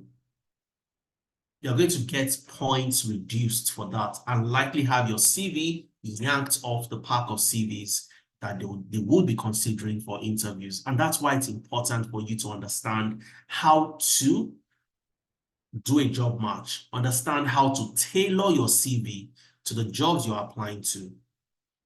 All right. I've also heard a lot of people confused. I've been in logistics for the last 10 years, but now I'm moving into data analytics. Does that mean my entire 10 years would be useless because I'm moving into a new career path? And the answer is no. And that's where you learn also how to tailor your CV, how to tailor your previous work experience to your new career path, which is something that would also show you. So without doing all these things, you find it very difficult to even get an interview, get your first foot in the door, let them get to hear from you. Because I always tell people that, look, once they hear from you, there's a high chance, there's a 50% chance that you get the job. There's another 50% chance that you don't get the job. And our role is to increase that chance of you getting the job by preparing you for interviews. And this is the reason why understanding CV, how to tailor your CV is absolutely important. So that's the first level. Second level is LinkedIn optimization. Third level, Upwork optimization, understanding that you can work remotely, work as a freelancer, you can be a digital nomad simply by working on projects as a Scrum Master who can work remotely, or as a HR analyst, navigating the job market, understanding the nuances, understanding the different factors within the different job markets, depending on where you are. Okay, so we bring in experts, and based on my own experience, Efemena, who is the co-founder, his own experience, we work with you to help you understand the job market. And we've helped so many people, about over 2,000 people over the last 3 years, over 850 just in 2023. Okay, and even counting, 850 and counting. And this is where I tell you the story of at the beginning. For those that joined at the beginning, I told you that there was a call I received today that made my day for the entire year. I mean, if I didn't achieve anything else, that call alone was a testament to the work that we do at Analytics. I received a call from a doctor in the UK.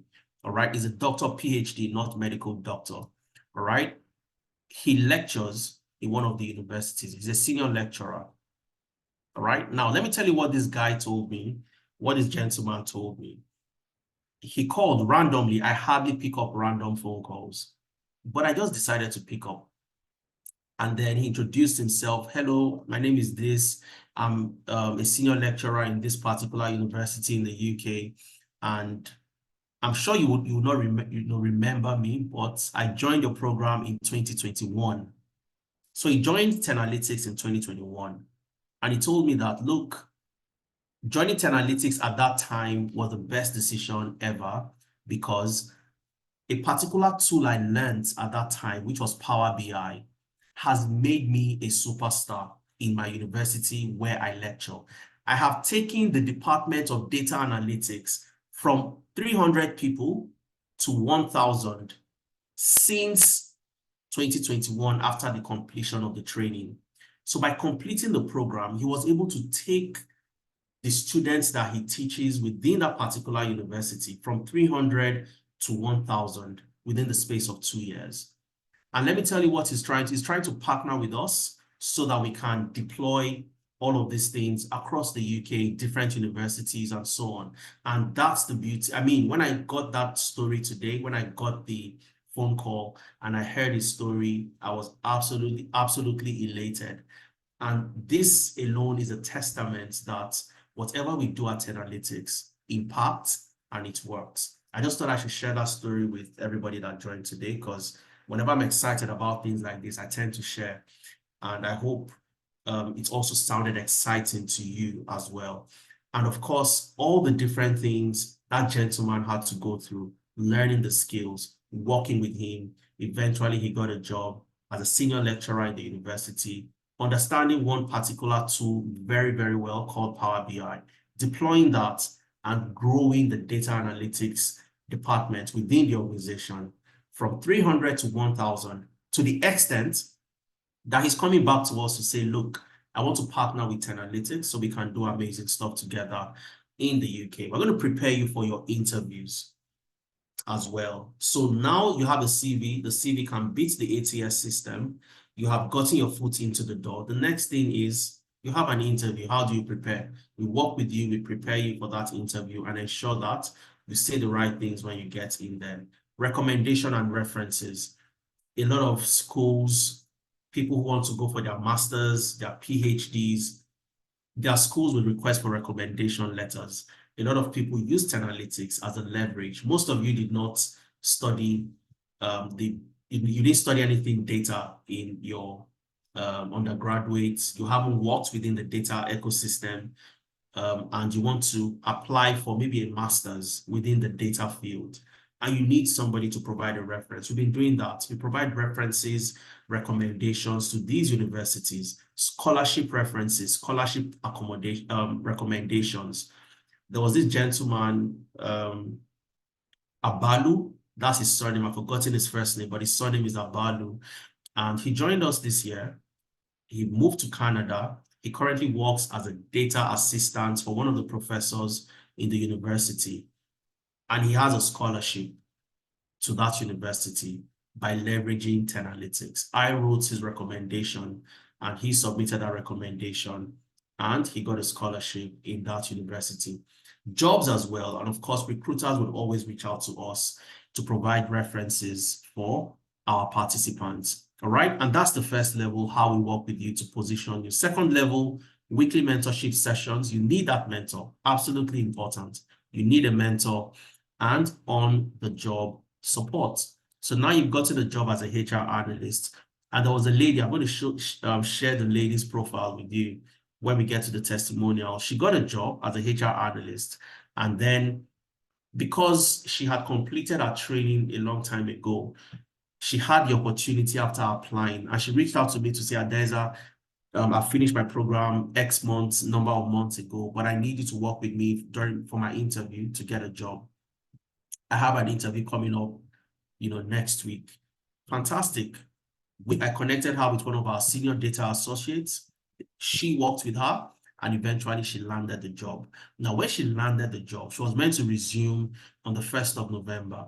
So she had about 2 weeks before resumption. And she said, look, Analytics, can you help me so that I have a soft landing and I really don't have to, I'm a bit, agitated and a bit nervous.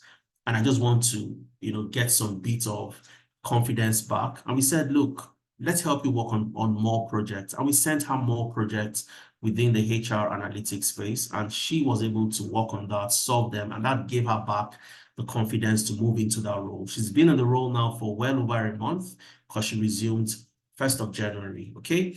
And of course, the final level is our promise to you for 2024, all right? And our promise to you is guaranteed job interview 1 month after completing your program with us.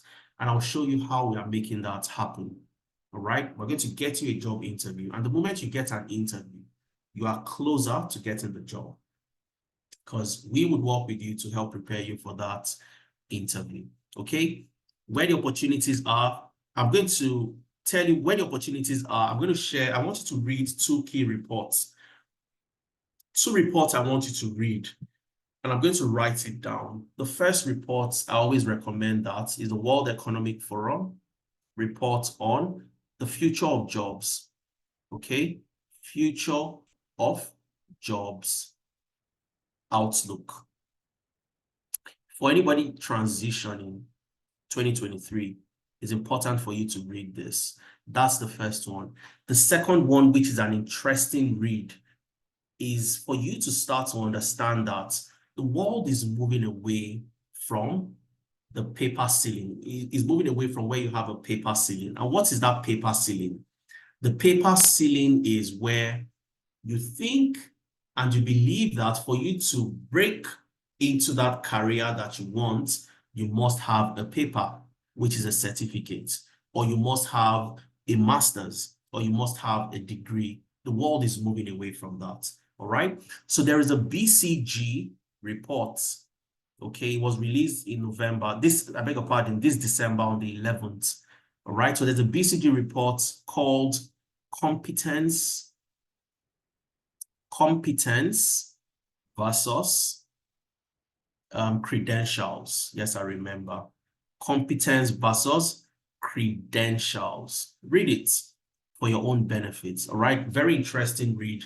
And you'd start to see where the world is moving into. And I always tell people, young people who are trying to transition, people in their mid-career, mid-managers who are also trying to transition, and even people towards the twilight of their career, but they want to become consultants and they want to know the areas where the opportunities would lie. You want to position yourself from a strategic standpoint, all right? These two reports would show you, how to start to position yourself and what you should focus on and, what you should ignore as well. The first report on the future of jobs outlook shows you the jobs that will grow in demand and the jobs that will shrink in demand within the next 5 to 10 years, all right? Now, it always seems impossible until it is done. Okay, a wise man once said this. And of course, we have so many participants that have gone through our program and they're doing amazing stuff. And I'm going to share a bit of their story with you as we move on. But there was a lady I talked about, the HR lady who got a job in the UK, and she needed to get her confidence back by working on more projects. And we had to work with her on the job to help her do that, get more projects on board. And that's the beautiful lady. Her name is Sonia. Okay, so Sonia today currently works as a HR analyst with one of the organizations in the UK, a very large organization, trust me, one of the biggest multinationals across the globe, all right? And she's doing an amazing job with them after joining our HR analytics program. And one thing she did, I had to write it here because it forms a very, very key, lesson to other people. She was able to get this job because she listed Analytics on her LinkedIn profile. And we always advise people to do the same, all right? You've completed your program. Before you complete your program, the first thing we tell you to do, depending on the program you have registered for, if it's HR Analytics, put HR Analysts with Analytics, all right? So you're not a trainee with us. You are working with us as a HR Analytics consultant or as a HR analyst, working with us on projects, okay? Because those organizations you're going to apply to, they don't want to know that you are learning. Nobody would hire you if they know that you just learned within a few months. They want to see that you have done this, you have done work, there's proof of the work that you have done, and there's an organization that can vouch for you, that can stand as a referee to back up all the things you say you can do. And that's where we come in, okay? So she was able to land this job because she had Analytics. And how did she know that that was the reason? She applied for the same role a few months before, and she got rejected for the role. And the day she got the rejection email, she saw that the hiring manager had checked her LinkedIn profile. If I go to your LinkedIn and check, you get the message you get a notification that somebody has checked your profile. It always happens on LinkedIn. So she saw that the hiring manager checked her profile, and then she received an unfortunately, we are not going ahead with you. Now, because she had gone through all the interview, phases, and at that time, she did not have Analytics on her profile.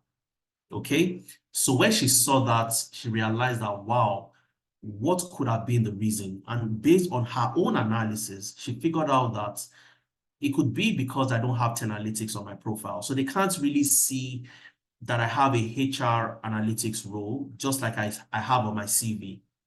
All right, because she had Analytics on her CV, but not on her LinkedIn. So she kept it on her LinkedIn. She had a HR, analyst with Analytics, And another role became vacant within the same organization, but this time around, a different hiring manager. And because they had our records and our performance during the interview was phenomenal, she got the job.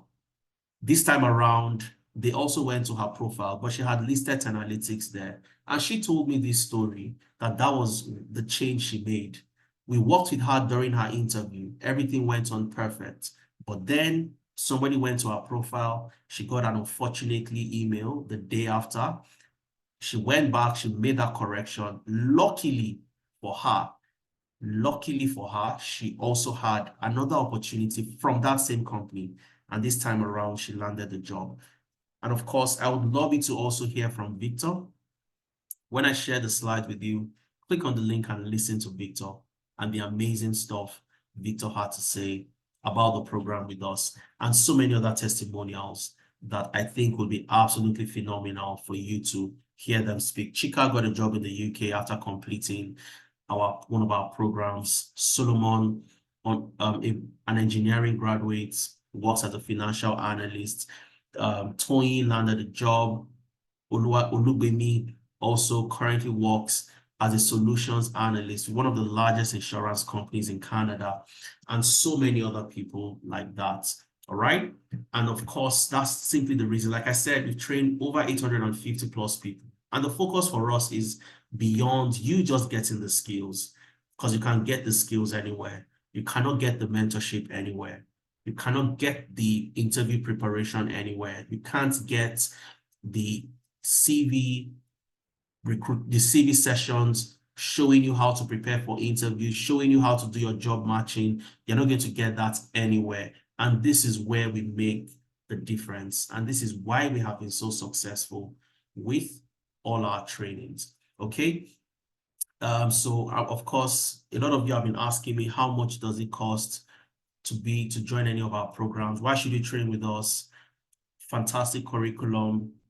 You work with industry experts. It's a blended training model where you learn during the weekend. Of course, we talked about the additional employability skills and the internship.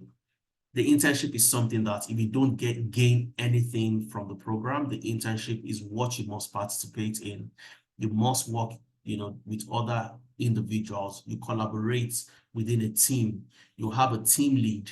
You guys would meet at different times, discuss your findings, discuss what should be done, who does what, who does that.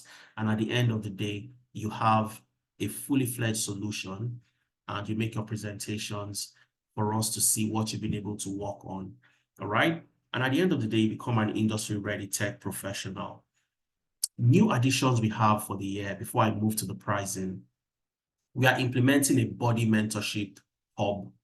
So you see somebody like Sonia, who got a job already as a HR analyst, somebody like Victor, somebody like Maureen, who currently works with TELUS in Canada, one of the largest telecommunications companies. After joining our program, we are bringing them back on board, all right? And they will work with you during your mentorship. So when you're having your mentorship sessions, it is not generic. You're not working with different people from different programs. You're going to have mentors that are program specific. So you'd have HR mentors, you'd have Scrum mentors, people that would mentor you on what they did rightly during the program, what you should not do, what you should look out for on the job, what you should also consider, how you should prepare for interviews, and so on and so forth. So we are bringing these people back to work with you. All right. We are also enhancing the internship experience. I talked about this already, where you get to collaborate, to work with different team members, and you work on a project involving software developers, the Scrum Masters, which are the Scrum Master program, and other key stakeholders. So the business analysis program that we offer had always been for 1 month. That's the internship. But now we are moving the internship to 2 months. And that's because of the web application that you'll be working on to build together. And that's where you also, as a Scrum Master, would come in. And I talked about that in the previous slide. And lastly, the number 3 initiative we're bringing in is partnering with recruitment agencies. So when we guarantee you job interviews, is because we have the partnerships with the recruitment agencies, from Hayes to Robert Half in Canada, to Kelly Services, Conferry, Manpower Group, and so on and so forth. All right. So we are having these partnerships to help you get interviews across different regions. And so the job process becomes a lot faster. You get and meet your objectives of joining the program a lot more faster because you have these opportunities available for you. Our next cohort starts on the 6th of January, 2024, in a few weeks' time. 2023 is coming to a very fast end, and the program starts on the 6th of January. And we've had phenomenal reception with regards to the number of people that have joined. And how much does it cost to be a part of these two programs? For the HR Analytics program, we currently have a discount ongoing for those who would fall within the first 20. People have asked, HR Analytics, talk about it. I want you to talk more a little bit about HR Analytics, all right? And yes, here we are today. We've talked about HR Analytics. We've talked about the Scrum Master program, the original $150 for the HR Analytics. But we have a discount, which from this session, for those who pay, for those who register, would get a $150 discount and get to pay just $600 instead of $750. And the payment can be broken in 2 installments of $450 and $150 1 month after the program commences. All right. So again, you need to make the first payment to get registered to be a part of the program. And I'll give you an example because people always ask this question. So I always like to answer the question before it even comes up. I want to register for the HR Analytics. However, I don't have $450. What do I do? You can also break the payment into 2, the first payment. All right. So there's a minimum you can pay, which I'll show you shortly. And the minimum is about 210 pounds. I remember the pound amount, but not the dollars. But we'll check it and see what the minimum is for dollars. So let's assume the minimum is 210. You pay that and pay the balance of 240 before the 6th of January when the program would commence. So by doing that, you would have paid the first payment and you only have to pay the second installment 1 month after the program commences. All right. So you have that flexibility in making payments to be a part of the program. Now, if you're paying in pounds, you also have the amount equivalent in pounds is about 500 pounds. Okay, that's the discounted fee. So you have a £125 discount. So instead of paying 625, you get to pay 500. And you can also make the payment in 2 installments of 375 and 125. All right. And for the Scrum Master program, it's the full amount is $450. Of course, it's a bit lower than the HR Analytics program. And that's simply because of the duration. One is 4 months. The other one is for 2 months. All right. And then we have a discounted fee of $350. So $100 right off the bat, you get a discount. Instead of paying $450, you get to pay $350. And you make the payment in 2 installments of $250 and then $100 1 month after the program starts. All right. And you have the pound equivalent as well. Discounted fee is £295, £200 to get into class, £95 1 month after the program commences. And if you're paying in Naira, it's 540, the full amount. You have a discount where you get to pay just 420. So you have a 120,000 Naira discount, 300,000 first payment, and a 120,000 second payment 1 month after the program commences. Remember, the discount is for the first 20 people from this session to register. All right. And I'm going to show you how to make payments for the benefits of those who want to make payments. All you have to do is you click on this link, the link that says pay with PayPal or Paystack. All right. If I click on this link, it takes me into the Analytics enrollment page. All right. And all I have to do, you have access to all the brochures from here. All right, so the Scrum Master brochure I was showing you, you can get it from here. Click here. You'd see the brochure for the Scrum Master, which you can simply just get in there, double click on that, and you have access to the Scrum Master training at Analytics. All right, for those joining the HR Analytics, you also have the brochure. All you have to do is go in there and you can see the HR Analytics track brochure, and you have all the details of what the program entails. Now, how do you make payments to be a part of the program? So let's assume you've checked all the brochures, you've decided on the program to register for either the HR Analytics or the Scrum Master program. You simply go to where you have the payments, depending on how you want to pay. Are you paying in Naira? Are you paying in pounds? Are you paying in dollars? And so on and so forth. So if you're paying in non-Naira, you want to pay with your card, which is non-Naira, you want to pay in dollars, you want to pay in pounds, you want to pay in Canadian dollars, all you have to do is come to non-Naira card payments for Scrum Master. Okay, I click on full payment and it takes me to where I can make the full payment. Okay, and you can either pay the full payment, you can make the part payment to be a part of the program. I'm just going to wait for it to load. Sometimes it takes a little while to come up. I'm just going to wait until it comes up. All right. And then I'll show you, just to walk you through the process of how to make the payments for the program. All right. Okay, still taking a bit to load. While that is loading, okay, so I think it's coming up now. Yes, it's up. So there you go. So that's the Scrum Master program. This is for the full payment. All you have to do, the full payment is 290.5. Of course, because of the fluctuation of the dollar, sometimes the dollar to pound rates would fluctuate a little bit. So let me just see what the fee on the brochure says. 295. All right, 295 on the brochure. So you have a £5, about £4.5 discount due to the rate. So instead of paying 295, you get to pay 290.5.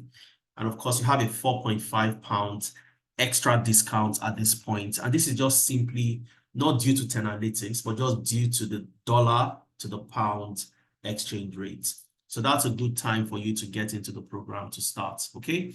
Click on reserve a seat. It takes you to where you enter your email address, your full name, your phone number, and then, so if I just put a random email, for example, put my email, click on proceed, enter your card details in here, the expiration date, of course, all the details, and you click on proceed. You're going to get to pay for the program, and then you receive an automated receipt in the email that you've provided. All right. And once you have done that, you have received your automated receipts in your email, just simply come back to this page and upload your receipts here. Click on this link to upload your receipts. So there you can select that. I want to speak to a professional, because sometimes you have people who are torn between different programs. They're not sure if they should go for the Scrum Master or they should go for the HR Analytics or any other program that Analytics offers. But you want to speak with myself, you want to speak with FMNA, you want to speak with one of our data professionals. When you click on upload your receipts, this is where we collect all your details when you want to start. If you want to start in February, because you also have the option to defer your program by a month. So you can either move it to February or you start in January. What time is, preferable to you? Do you want the morning class? Do you want the afternoon class? So you have all those options to select when you click on this link, upload your receipts. Okay. Now, if you want to pay for the HR Analytics, all you have to do, the same platform, all right? Or let's assume you want to pay in Naira. So you've seen the non-Naira for the Scrum, right? If you want to pay for the HR Analytics, so you'd see the option, just like for the Scrum. where you have the data analytics, business analysis. So all these programs are the same fees. The fee is the same, all right? So you have them together in a single link, and all you have to do is either click on full payment or part payment. But I'm going to click on part payment because I want to show you something. So once I click on part payment, I wait for the sites to load, and you have the option of paying a particular amount. All right, from my slide, you could see that the minimum payment, depending on your region, if you're paying in dollars, the minimum is $450. All right, the first payment is $450. If you're paying in pounds, the first payment is $375. But let's assume the program still starts on the 6th of January. So I have time and I want to take advantage of the discount. I don't want the discount to slip by me, right? So I want to take advantage of the discount. So you have a minimum amount you can pay. And the minimum amount is 207.5 pounds. So you see that there, minimum amount you can pay, all right? So all you have to do is come in here, and let's assume I have 250 or I have 300. I don't have the 375, which is the first payment, but I want to make a payment today, secure my discount, secure my slots, and then I make the balance payment before the program starts on the 6th. So let's assume I have 250. I just enter 250 pounds in here. I click on reserve a seat. Okay. And all I'm going to do is to pay 250 today. I can make the additional payment of 125 before the program starts on the 6th of January. So by doing this, I have secured my discount. I don't have to bother anymore. Oh, do I fall within the first 20? I have secured the discount. You enter all the details and then you get to make the payment. All right. And the last thing I'll show you from this platform before I leave is if you want to make payments in Naira. For some people, they decide to pay with Naira depending if the rates favor them and so on and so forth. The Naira value is static, doesn't change, at least now, for now. So all you need to do, you can pay using Paystack, the full payment or the first part payments, depending on how you want to pay. So I click on that link, it brings me to Paystack. And all I need to do is select either the HR Analytics or I select the Scrum Master program. All right. So if I select HR Analytics, for example, it brings me here. And I can either select the full payment or the part payment. If I click on part payment, I can make the part payment of 540 and I can pay the balance of 180 1 month after the program must have commenced. Now, what if I can't make the 540? I want to pay in Naira, but I can't make the 540 and I want to take advantage of the discount. What do I do? You can do a direct transfer to us. You have that option. All right. And all you have to do is still on that link, you have the account details. And all you have to do is you can do a direct transfer to our Naira bank account, which is a Fidelity bank account. All right. You make a payment to this particular account, take a screenshot as proof of payment, and then you go back to that link I showed you to upload your receipts, and you're home and dry. For those of you who also want to make payments in pounds and you want to do a direct transfer, you are in the UK, you don't want to pay with your card, you want to do a direct transfer, you can pay into our UK bank account using any of these, using this particular account details.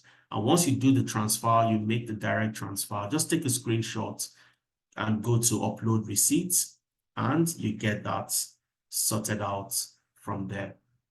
All right, so that's how to make payment. So before I go into any other thing, because time is fast spent already, I'll simply take some questions. Somebody saying, please, I would like to speak to a Analytics rep in order to clarify an issue of concern ahead of the January class. Sheil, have you paid for the program? First of all, yes or no? If you have paid, then you don't need to join a clarity session. All right, we can get one of our customer rep would call you to sort out that issue for you. All right, if you've paid. If you haven't paid, then you need to join the clarity or one-on-one session. And how do you do that? Secure your discount first of all right? So make payments to secure your discount. And then once you click on upload your receipts and you are filling the form, you'd see one of the options. So I'm just going to click on, you enter your email, type of payment, you select that, initial payments, click on next. All right, you read the terms and all of this. You get your welcome kits on or before the 1st of January. Read the terms and conditions, click on next. Okay, enter your first name, your last name, enter your email for the class, select your gender, click on next. I want to show you where to select. I want to speak to a professional. When did you make payments? You select the date, upload the screenshot of your payments in here. What's the mode of payment? So let's assume I've paid using MainStack or PayStack. I select my mode of payments. I click on next. Which program are you in the process of registering for?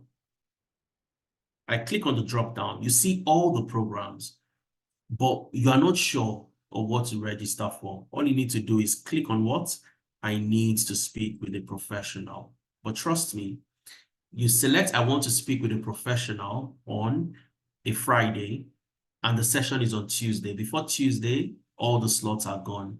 The discounted slots are gone.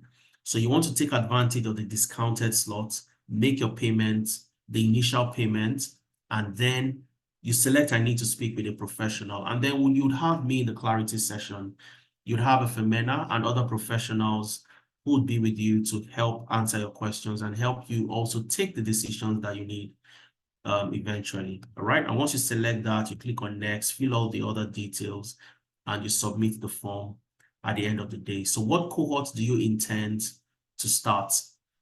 Or when do you intend to start? So you can either start on the 6th of January, or maybe if you have commitments in January, you can start on the 3rd of February because we have another cohort that will start on the 3rd of February. Okay. And that's pretty much how you get registered after making payments. And I would also share our numbers so you can easily reach out to us if you have more questions. So while I'm sharing the numbers, if you have questions, please, you can either use the raise your hand. I'll call you up to ask your question, or you can simply type your question into the chat and then I'll take your questions from there. Okay, but I'll display the number or the numbers that you can easily reach us on. Okay, so if you want to talk to us, send us a message to any of these numbers. And one of our customer success, sorry, I was trying to draw with my mouse. Let me do that with my hand. So just reach out to us on any of these numbers, and one of our customer success associates would reach out to you to answer that question. All right. So you can take a screenshot of this page so that you have all the details to be a part, to take, reach out to us easily. Or you can send us an email to enquiries@tenalytics.io and somebody will respond to your email. Okay? No, there will not be a discounted price for the next session. In November, we had made a similar announcement that the prices were going to go up. And there are a lot of people today, a whole lot of them, saying that, oh, the price has gone up. I intended to register, but I was delaying. And now the price is totally different from what, we had last month. So the discount will not be available going forward. It's available for the end of the year. And for those who want to start their journey or who are interested in starting their journey, January 2024, the new year. All right. So you have the advantage of taking these discounts and starting your journey into tech in 2024. My advice to you, Michael, what you can do is you can easily make a first payment, a commitment to be a part of the program, secure your discount first of all right? And then perhaps you have commitments in January. You can defer the program to February, if that makes sense to you. Okay, so let me take my very first question for today while I also navigate to the platform you'll be joining when you make payments. All right. I only have Onye Dikachi. Onye Dikachi, you can unmute yourself, please, and go ahead and ask a question. Onye Dikachi. Okay, good evening, all. Thank you for giving me your platform as usual. Hello. You're welcome. It's a pleasure anytime. Onye Dikachi, go ahead, please. Okay. Sorry, there's something that I have been meaning to ask. Okay, you made mention of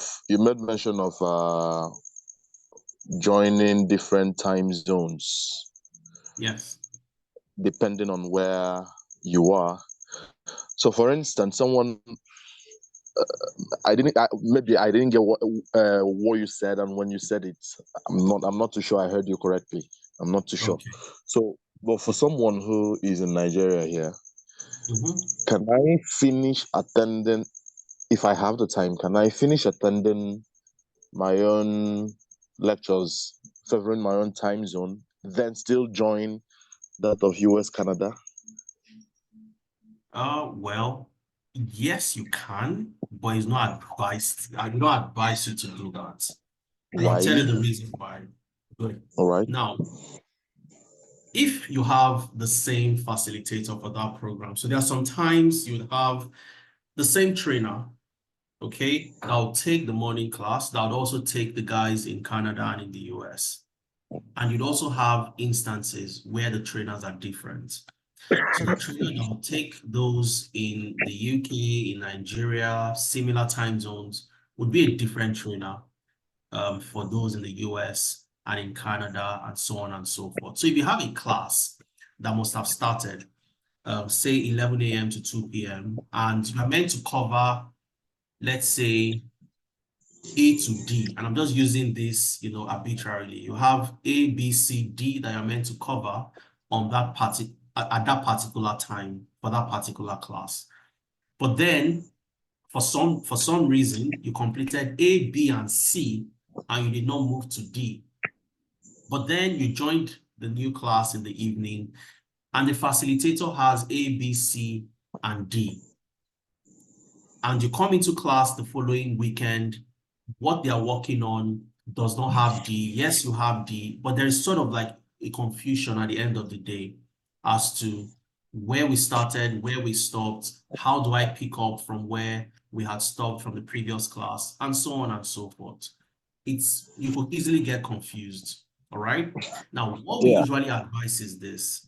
Now, you are currently in the morning class for, let's say, the first 1 week, the first 1 month, and for some reason you have a change of schedule. You relocated from Nigeria to Canada. You now need to join a class that starts in the evening.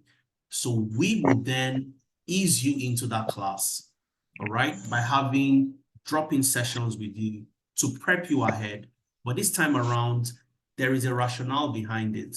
And you also have you are easily eased into that particular class eventually in the evening, and you start and pick up from wherever they have stopped. But if you have to switch in between morning, evening, that's not going to be beneficial to you at the end of the Yeah. day. Why I asked that question is this. For me, I feel, given that these are different time zones, Mhm. if one structures himself well, it will help the person understand what the course being taught better, especially if it is the same curriculum that is being handled. So that was why I asked. But thank you very much for clarifying issues. I'm so grateful, Yeah. bro. You're welcome, Oyedikachi. It's the same curriculum, 100%. But we've just seen so many, confusions from the participants when they have to move in between. We had a particular gentleman who sometimes he's available in the morning, sometimes because of work, he's available in the evening, and he had to switch in between like that. And there was no coherence at the end of the day from Okay. the facilitators, in terms of what they had done in the morning. They had worked on a group task together with similar group members in the first class. Now you're moving into another class where you have groups already formed, and you're probably going to be a new addition into that group. So it's just a whole lot of dynamics that could affect your learning at the end of the day. Okay. Okay. Thanks a million. I now understand. I appreciate, bro. Yeah, God absolutely. bless. You're welcome. You're welcome, Oyedikachi. All right. Okay.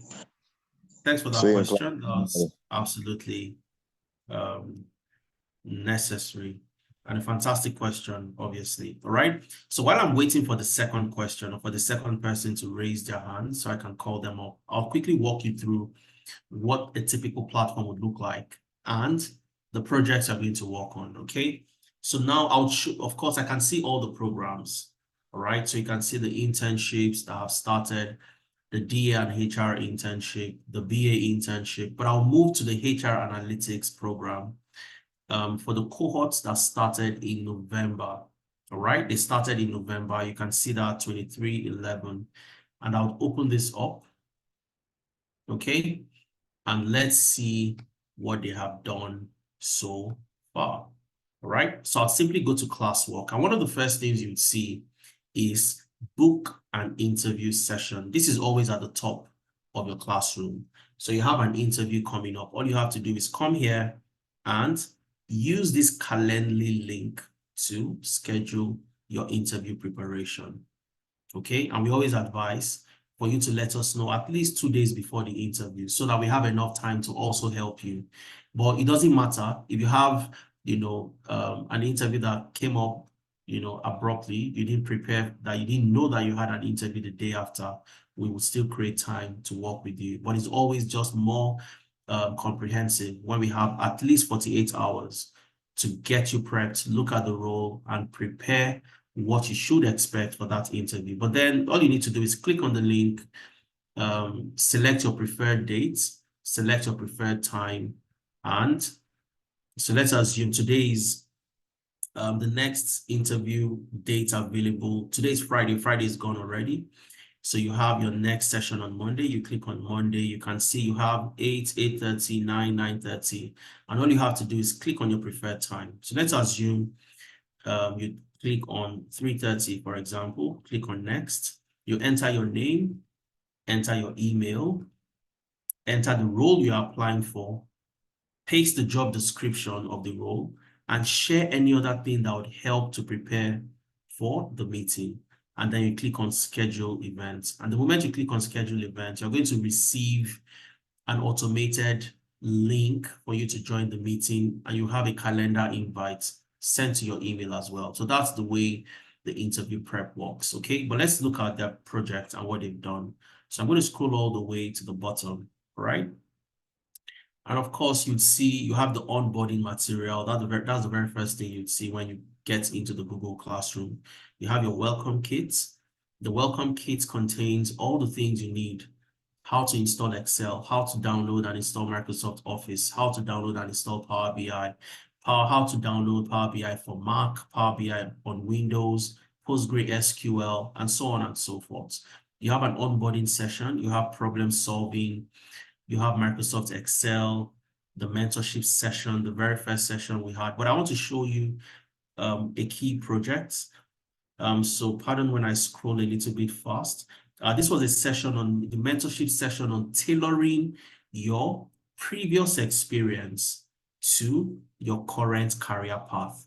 I took this particular session, and the beauty is all the live sessions are recorded. So you have the mentorship material. This is the material, the slides I used for the session. All right. So we leverage ChatGPT. And if I click on the slides, let's have a look at the slides a bit, and you see what it looks like. All right.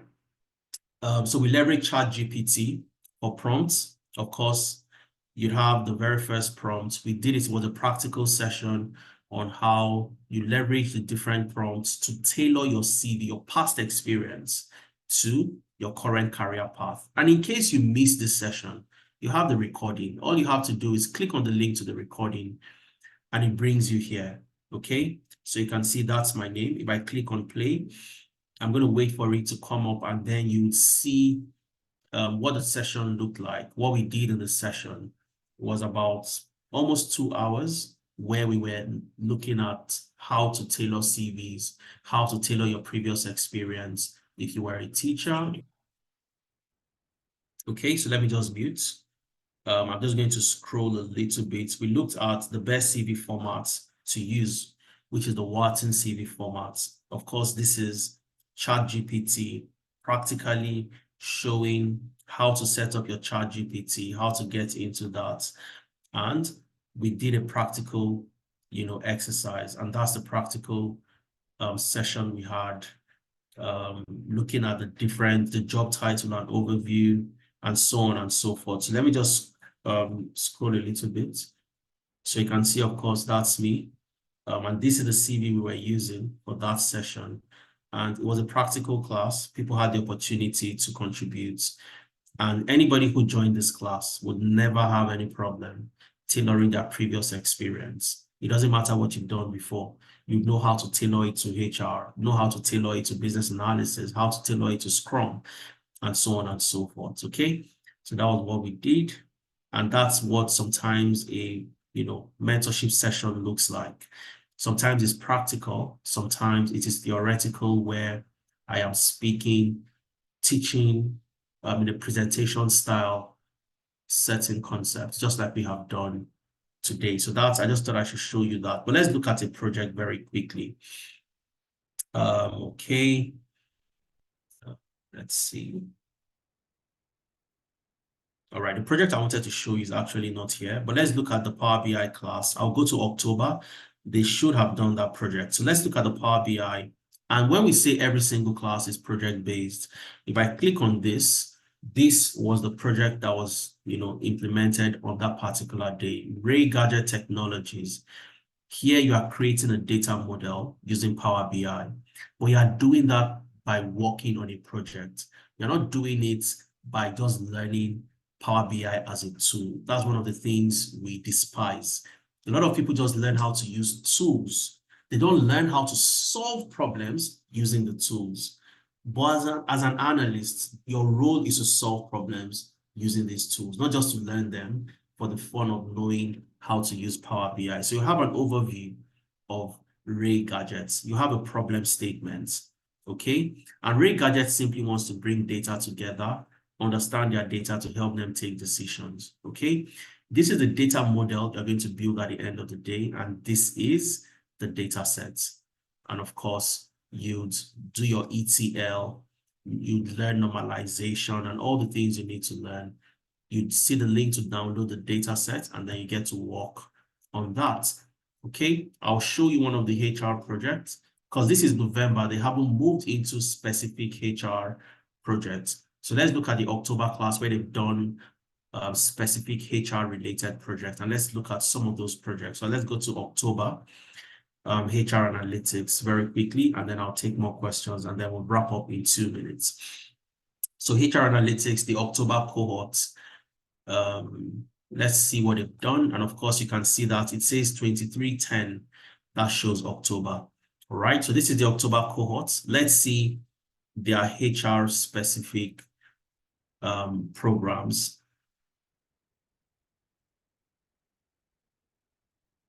All right, so here they've done some SQL live classes. SQL live classes, SQL 1, SQL 2, and let's look at this Zenith case study. Let's click on that and let's look at the case study. So for those of you thinking that SQL is a very difficult tool to learn, you start to realize that you can easily learn SQL, easily. All right, so again, you are solving this problem by working on a project. You are helping Zenith Electronics to solve a problem using what? SQL. And this is your live class too. So it is 100% project-based. You're not working by the same way everybody has learned how to use this particular tool, SQL, which is very common. Everybody just teaches you how to use the tool. But then you get into an organization and realize that there is a disconnect, because yes, you've learned how to write queries, but you've not learned it in the business context of solving problems. All right, so that's one of the projects you're going to work on. And again, just before we wrap up, There's a particular project I want to show you. I haven't found it here. Just give me 1 second and I'll bring it up now. Okay. Because once you are done with your Excel, you're done with your problem solving, your Power BI, your SQL, you will move into HR related case studies. The case studies are HR related. All right. And that is where you start your collaboration and automation. You start your HR metrics and life cycle and so on and so forth. All right. So let's look at some of the classes. Okay, so let's look at this. First of all, this is your HR Live Class 2, and let's look at the case study. And this case study is for a company called Data Haven, and it is focused on enhancing employee satisfaction and performance. All right, so you're going to work with this company to help them do what? Enhance their employee satisfaction and performance. You're going to understand what employee satisfaction is, why it is important, how do you collect employee satisfaction data.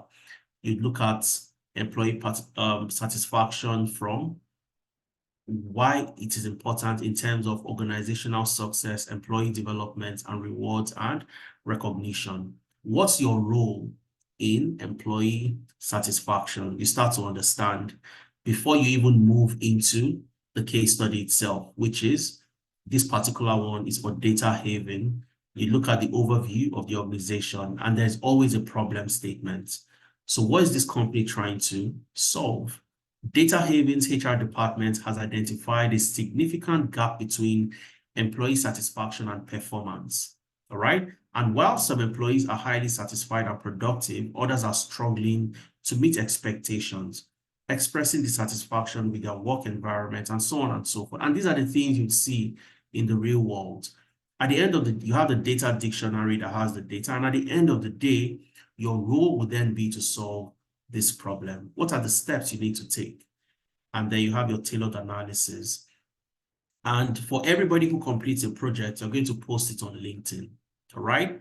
Again, the beauty is every single thing you learn, you get it recorded. It is recorded. If you miss the class, all you have to do is come back to the class recording, click on the link, and you have access to the recording. Last case study we're going to look at, which is for Acme Corporations. Acme Corporations, you are working with them to help them on their diversity and equality. All right, you want to find a balance in the workplace. You have to, of course, understand what diversity is in the workplace and equality as well, why it is important. What can you as a HR analyst do to promote diversity and equality? And of course, you move into the case study itself, which you understand the company, and then there's a problem statement. Okay, you understand the problem before you dive into the case study. So this is you learning by working on projects. When you go into an interview, you're not going to say, I learned Power BI, I know how to extract data, I know how to click on get data, I know how to build my model. No, you're going to talk about how you helped Acme Corporation to solve their diversity and inclusion problems, or their diversity and equality problems. And some of the things you noticed was this, and that.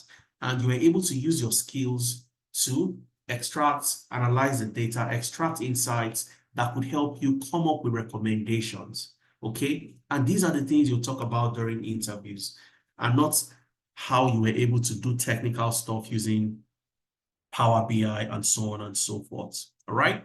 So you have all of these amazing case studies that are going to work on during your program.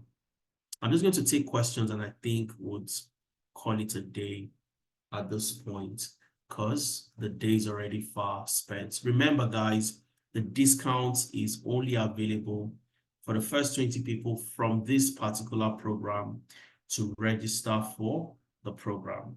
Okay, for any of the programs, either the HR Analytics program or the Scrum Master program. And I'm just going to wrap it up by, I want you to listen to Victor. Victor is somebody who would be a role model.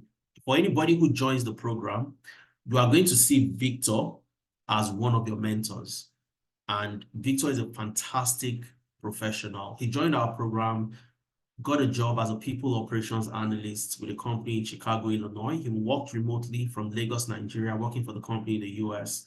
And he's moved from that role to the role of a senior HR business partner, the technology division with Tangerine Africa. But I want you to listen to Victor, because Victor always has something phenomenal for you guys. All right. So I'm going to click on the link to take me to the link where you would listen to Victor, and I'm going to share the video with all of you. So you listen to Victor, hear what Victor has to say, and then you can watch all the other amazing testimonials that we have. Go to our YouTube page and you have access to all the testimonials. You listen to the lady who got a job less than a month after joining Analytics, how Analytics helped this young lady get a job as a data scientist, how Michael was able to land a job after completing our data engineering program, and so many other amazing professionals. But let's listen to Victor and then we'll wrap up after that. Okay, so I'm going to share my audio so you can hear Victor clearly. Victor has something amazing to say about the program. Listen and learn from Victor. Okay. Hello everyone, my name is Victor. I'm an HR professional with about 3 years of experience that cut across the media, consulting, and aviation industry. And I'm here to share about my story with Analytics. So sometimes in 2020, just before COVID started, I began to nurse the desire to upskill and upscale my career. And then it felt like data analytics was something I could do. So I went for an event somewhere in Lagos, Nigeria. And at that event, I met Adeza Suleiman. It just took us on practical Excel. To be very honest, it was one of the best Excel classes I've had because it was very easy to understand and it was relatable. So what happened was that after the event, I met with Adeza and I got his contact, and then we kept in touch. Fast forward to 2022, I was now at a point where I really felt I needed to take a step beyond the desire of wanting to upskill and upscale, and then I reached out to Analytics to take the master in HR analytics course. So we started a course in October, and it was very fascinating. I like the fact that the course is systematic in nature. We moved from problem solving to Excel, and then to Power BI, to dashboarding and all of that. But the icing on the cake is that I've always wanted to transition into the technology industry. I believe that tech is an enabler. I believe that tech is the future. And I also know that for someone like me who does not have a tech background, it was important to leverage a tech skill that would allow me to practice in my domain knowledge. Perfect, which is why I went for the Masters in HR Analytics course. So we started a course in October, and then sometimes in November, I started to apply for jobs and to see how I could position myself for a new opportunity. And guess what happened? One of the roles I applied for, I had to work on case studies, I had to do some things and all that. And you would believe me that all that I was taught in class, even as a beginner at that time, was sufficient for me to land that job. You don't know how happy I was to think that I was just thinking of transitioning to tech, didn't know how to go about it, started classes in a few weeks, and of course, I was able to land a job in that little time, and I've been able to transition my career.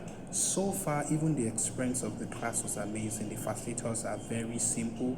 They are tender-hearted. They know how to explain. They are very patient. I like the fact there's also a live class, which means that I can participate and then go back to the recordings after the sessions. I'm eventually glad that if I look at myself between October and now, I've definitely grown in my analytics skills, creating my dashboard. Of course, I'm still a learner, but I'm growing. Here's my point, and I'm trying to encourage everyone out there. If you're an HR professional, if you're a finance professional, if you're a supply chain professional, or even if you're an African youth who's looking to upskill, to transition into data analytics or into tech generally, Analytics is your sure plug. They have amazing facilitators who have a track record of delivering results. The results among students also speak for themselves, which means that you are signed up to a platform that will not just teach you but help you to grow. They also have LinkedIn optimization sessions, CV writing sessions, and the icing on the part is the growth internship. You know what? It's one thing to learn, and then another thing to have a platform where you can be able to practice these things. So here am I putting out the water. If you want to move into data, if you want to move into tech space, Analytics is your sure plug. I believe they still have some promo going on right now. Go to their website, reach out, sign up. It get your journey in tech started. Thank you very much. Hello, my name is Olwa. Okay, so I'm just going to stop it there for now because, of course, I can keep on going on and on.